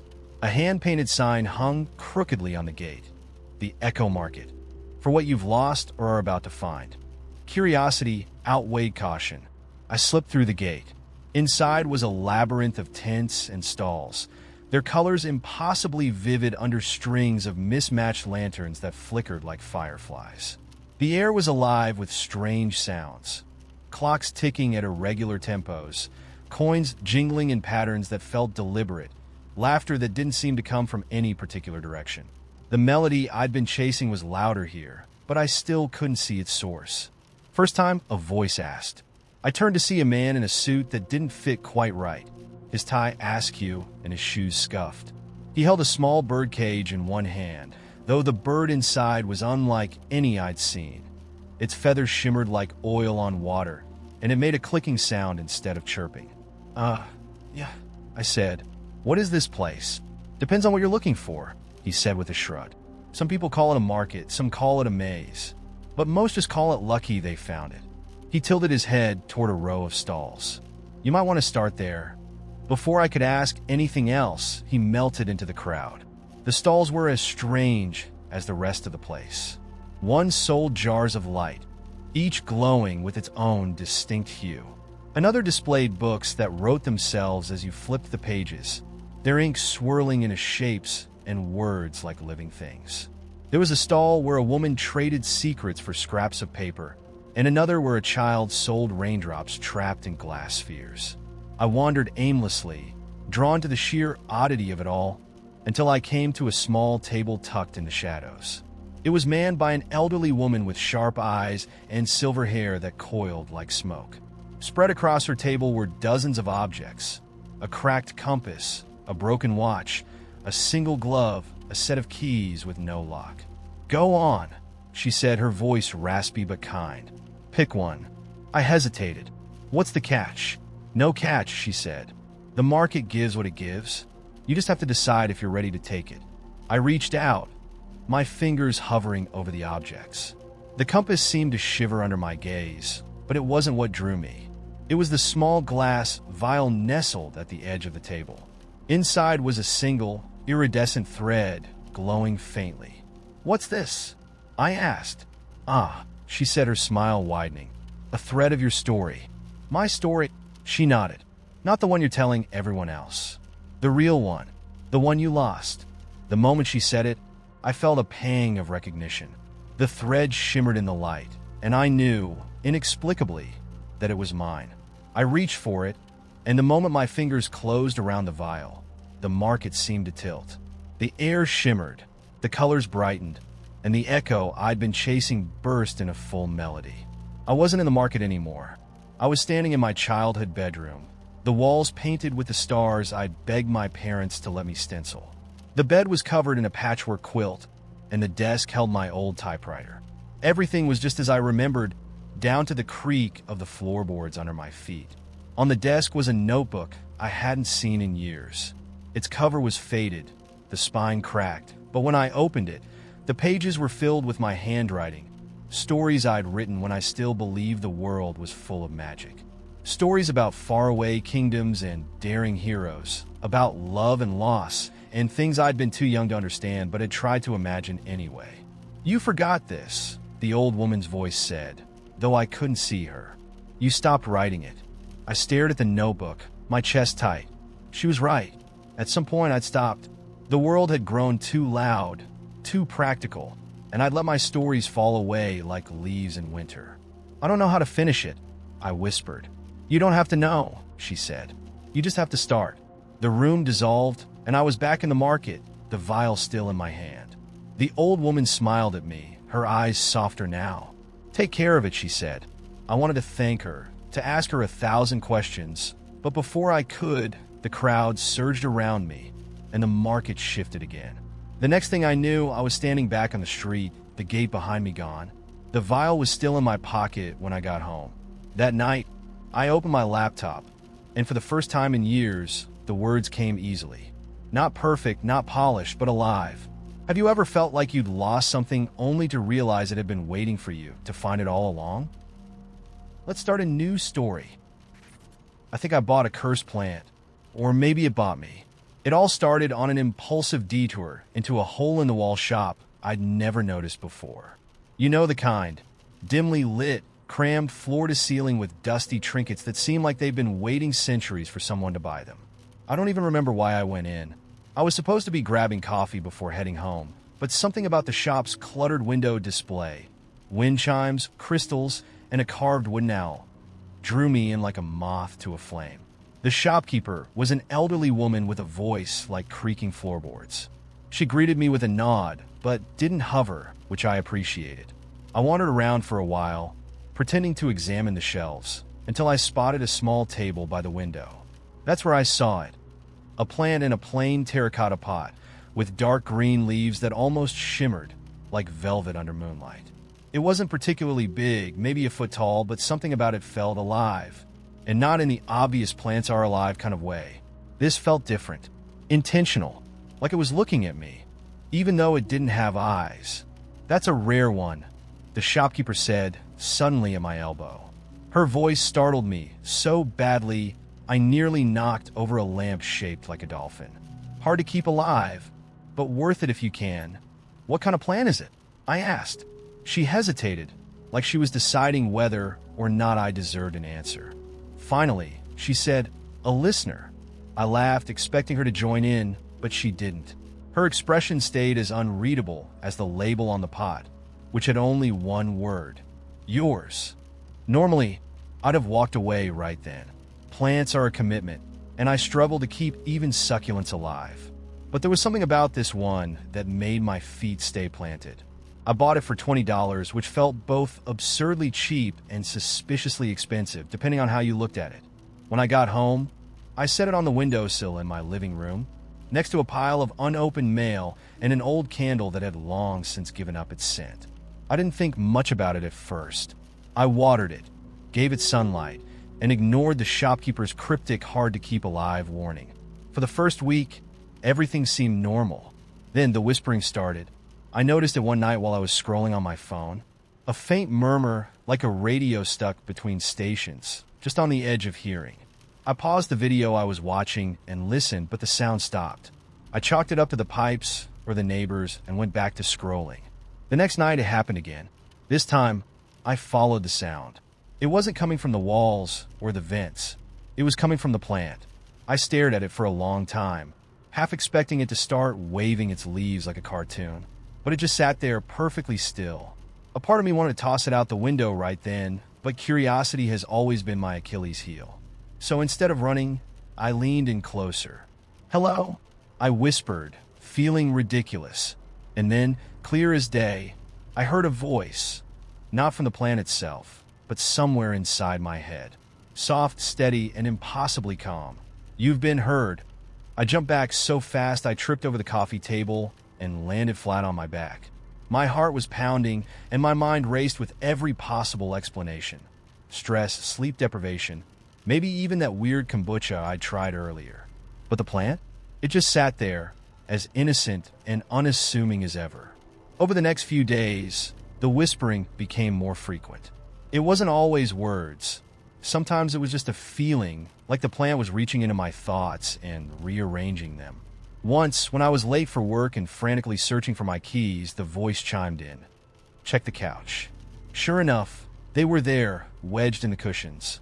Another time, when I was having a particularly bad day, it said, "It's okay to rest." And for some reason, I believed it. The more it spoke, the more I began to notice things, subtle shifts. When I was sad, the leaves seemed to droop just slightly. When I was happy, they stood taller, almost vibrant. It wasn't just reacting to me, it was reflecting me, like it understood me better than I understood myself. One night, after too much wine and too little sleep, I sat in front of it and asked the question that had been gnawing at me since the whispers began. "What are you?" For a long time, there was silence. I thought maybe it wouldn't answer. Then, the voice came, quieter than ever. "A mirror." That one word hit me harder than I expected, because that's exactly what it felt like the plant wasn't just alive, but awake, like it had been listening to my fears, my doubts, my hopes, and holding up a reflection of them I couldn't look away from. It's been a month now, and the plant is still there, thriving despite my questionable care routine. I've stopped trying to figure it out, stopped questioning whether it's real or if I'm just losing my mind. Instead, I talk to it sometimes like an old friend. It never answers outright, but somehow, I always leave the conversation feeling a little lighter. I haven't been back to the shop, though I've tried to find it. The street looks different now, like the store was never there to begin with. But I don't mind. I think about what the shopkeeper said when she sold me the plant. Hard to keep alive, but worth it if you can. She was right. Whatever it is, curse, blessing, or something in between, it's mine now. And I think, in its own strange way, it might have been mine all along. So, have you ever found something you couldn't explain? Something that changed you in ways you didn't expect? If you have, I'd love to hear about it. After all, maybe some stories are meant to be shared. Let's start a new story. The invitation came in the form of a sticky note, bright yellow, stuck haphazardly to my front door. It wasn't signed, but I recognized the sharp, looping handwriting immediately. Meet me at the greenhouse at 8. Dress warm. I smiled as I pulled the note down, already imagining him leaning against my doorframe, fumbling with the pen and grinning to himself. We'd only been seeing each other for a month, but he had a knack for turning ordinary days into something unexpected. At 7:50, I arrived at the greenhouse. It wasn't the kind of lush, polished conservatory you see in movies. It was more of a ramshackle structure, a little too close to falling apart, tucked behind the city's botanical garden. The place wasn't even open to the public. He must have pulled some strings to get us in. The door creaked as I pushed it open, and the humid warmth inside rushed to greet me. The air smelled of damp soil and blooming things, rich and alive. Rows of plants stretched in every direction, their leaves glistening under the faint glow of string lights strung haphazardly along the ceiling. "Close your eyes," his voice called from somewhere in the maze of green. I hesitated, laughing. "What are you up to?" "Just do it. No peeking." I obliged, shutting my eyes and stepping cautiously forward. I could hear him moving toward me, his steps soft but purposeful. Then his hands were on mine, guiding me through the labyrinth. "This feels very horror movie," I teased, cracking a smile. "Trust me," he said, his voice close to my ear. "I'm much too clumsy to be a villain." After a few moments, we stopped, and he let go of my hands. "Okay," he said, his voice quieter now. "You can open them." When I did, the first thing I saw was light. Hundreds of tiny, flickering orbs of it, like stars tangled in the plants. "Fireflies. They're technically glowworms," he said, scratching the back of his neck sheepishly. I borrowed them from a researcher I know. She's trying to breed them. And I thought, well, you'd like to see them." The glowworms pulsed gently, their light reflecting off the glossy leaves around them, turning the entire greenhouse into a galaxy of living stars. It was breathtaking, but I was more captivated by him. The way he watched me, his hands stuffed nervously in his pockets, as if he wasn't sure if this would be enough. I started, but words failed me. "I know it's weird," he said quickly, "and maybe kind of stupid. I just thought you might." "It's perfect," I interrupted, reaching out to touch his arm. "I love it." Relief spread across his face, and he grinned. "Good, because this isn't even the main event." I raised an eyebrow. "There's more?" He reached into his jacket pocket and pulled out a small glass jar with a tiny lid. Inside was a single glowworm, its light faint but steady. "For you," he said, handing it over. "To keep, temporarily, of course. I promised the researcher I'd bring them all back alive." I took the jar carefully, holding it up to the light. The glowworm blinked once, like it was saying hello. "What's his name?" I asked. "That's up to you," he said, leaning against the table beside me. "Bertram," I declared after a moment's thought. "He looks like a Bertram." He laughed, his eyes crinkling at the corners. "You're naming glowworms now? I think I've created a monster." We spent the next hour wandering the greenhouse, inventing stories for the plants and the glowworms. This one was the queen of her colony. That one was a mischievous troublemaker who liked to blink out of rhythm just to annoy his friends. He pulled a thermos out of his bag at one point. Hot chocolate, rich and dark, with a hint of cinnamon. And we drank it sitting cross-legged on the floor, the glowworms blinking around us like scattered constellations. At one point, he reached over and took the jar from me, holding it up between us. "Do you ever think about how fragile light is?" he asked, his voice soft. how easily it disappears if you don't protect it. I didn't know how to answer, so I just nodded, watching the glowworm blink faintly in the dark. "You remind me of this," he said after a moment. "This little guy. Quiet, but kind of amazing. You make everything around you feel brighter." The words hit me harder than I expected, like they'd found some unguarded place in me I hadn't known existed. Before I could think too much, I leaned over and kissed him, the glowworm still glowing faintly between us. When we finally left the greenhouse, the night was cold, and the city felt almost too sharp after the softness of the plants and the glowworms. He walked me home, his hand brushing against mine the whole way, and just before we said goodnight, he asked, "So, when do I get Bertram back?" "Never," I said, grinning. "He's mine now." "Fair enough," he said, laughing. "But if he starts demanding royalties for the light show, you're on your own." Bertram stayed with me for a week before I reluctantly returned him to the researcher, but the memory of that night has never dimmed. Every time I think about it, it feels like stepping back into that glowing galaxy where the air smelled of soil and hope, and the light was fragile, but enough. Have you ever had a date that felt like holding a piece of the universe in your hands? Let's start a new story. It happened on a Tuesday. I remember the day with startling clarity, mostly because it was, in every way, the most ordinary day you could imagine. There was nothing magical about it. I woke up late, spilled coffee on my favorite sweater, missed the bus, and ended up walking to work in the rain. The kind of day that feels like it's written into the very fabric of routine. One of those days that feels like a prelude, like the world is preparing you for something, but you're too distracted to notice. And then, just as I was about to cross the intersection near the office, something shifted. It was like the air around me had become heavier, thicker. You know that feeling when you're underwater, and the sound of your own thoughts feels muffled and distant? It was like that, only everything around me remained exactly the same. People continued to walk past me, their faces a blur of indifference, but the world felt different. The sky, which had been a dull gray only moments before, suddenly glowed in a peculiar way, as if it were a painting lit by the wrong light. I turned, distracted, following the strange pull of the moment. That's when I saw it. A door. I'm sure it wasn't there a second ago. I would have remembered it. This wasn't some obscure alley or hidden passage. It was in the middle of the street, standing at the base of a lamppost, as though it had just materialized from the pavement itself. It was a simple wooden door, aged and dark, with intricate carvings swirling around the edges, but the carvings weren't static. They moved, ever so subtly, like ripples on water. For a moment, I stood frozen, unsure if my tired eyes were playing tricks on me. It didn't make sense. This isn't possible, I thought. The world didn't work like this. But then, as I watched, the door shuddered, just a little, as if it were waiting for me. Without thinking, I walked toward it. There was no other choice, really.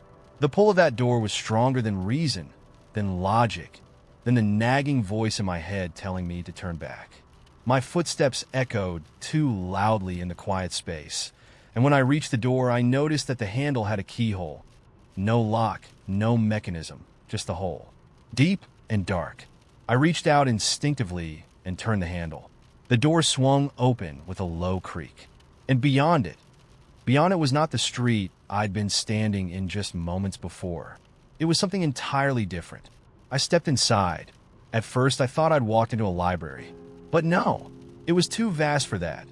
Endless rows of bookshelves stretched beyond the horizon, each shelf teeming with books bound in all colors, shapes, and textures. The air was cool, tinged with the smell of old paper, and something else, something sweet, almost nostalgic. The light, although soft and diffused, didn't come from any source I could see. It just was hanging in the air like a mist that refracted in strange angles. And the books, they weren't just books. There were no titles on the spines. There were no labels, no author names. Instead, the books pulsed faintly. Each one hummed with a kind of energy, like they were alive, vibrating gently with something hidden deep within. I wandered through the aisles, almost afraid to touch anything. Each step echoed too loudly in the silence. The quiet wasn't peaceful, though. It felt charged, like there was something here watching, waiting, but the longer I stayed, the more comfortable I became in the space. It felt right somehow, like I had always been meant to be here. And then there was a sound, a soft tapping.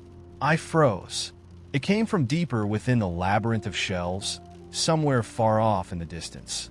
It was rhythmic, deliberate, like fingers tapping on a wooden surface. I turned, following the sound as though it were guiding me. It wasn't long before I found her. She sat at a small desk in the center of a tiny alcove, surrounded by piles of books that seemed to breathe in the light. She was young, probably no older than me, but there was something ageless about her. Her hair was dark and wild, falling in unkempt waves around her face. She wore an old-fashioned dress that was too elegant for this strange place, and her eyes, wide and dark, were fixed on the page in front of her. "Are you writing?" I asked before I even realized I had spoken. She looked up, startled, but then her lips curled into a smile that was warm and knowing. "You're here," she said softly. "I wondered when you'd arrive." "I don't understand," I said, my heart hammering. "What is this place? And why am I here?" She tilted her head, a gentle sigh escaping her lips.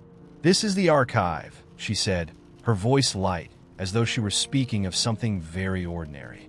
"And you're here because the story's waiting for you." I blinked. "The story?" "Yes." She stood, moving with a fluid grace that made it seem like she was part of the air itself. "Everyone who finds the door is a character in the story. Your story. Your life. But not yet. Not all of it." I took a step back. "I'm not a character in anyone's story. I'm just, she interrupted, her eyes narrowing with a quiet amusement. "Is that really what you think? The door doesn't open to just anyone. You were meant to find it. The story's always been with you, even when you weren't looking. And now, the page is blank, waiting for you to write it." I swallowed hard. "But how do I write it?" She smiled again, a slow, knowing smile. "You don't. Not yet. First, you must read." She reached for one of the books on the shelf beside her and handed it to me. It was an unmarked, simple thing, its cover a deep shade of purple, worn from years of handling. When I opened it, I didn't see words. I saw images, flashes of my own life, scenes I knew too well, but twisted, reshaped, like reflections in a shattered mirror. There were moments I had forgotten, moments that never happened, and moments that felt impossible. I saw a version of myself, standing in the middle of a crowded street. I saw myself on a beach, the waves crashing against the shore. I saw my hands gripping something, someone maybe holding on desperately. I saw my future, my past, my memories, all tangled together. The book flickered, and then a new image appeared. The door. The door that had brought me here. "What is this?" I breathed. "The archive," she repeated. "The stories of everyone who ever walked through that door. Yours too." I closed the book, a shiver running down my spine. "But I didn't ask for this. I don't know what to do with it." She was silent for a moment, her eyes softening. "Sometimes, that's the hardest part," she said quietly.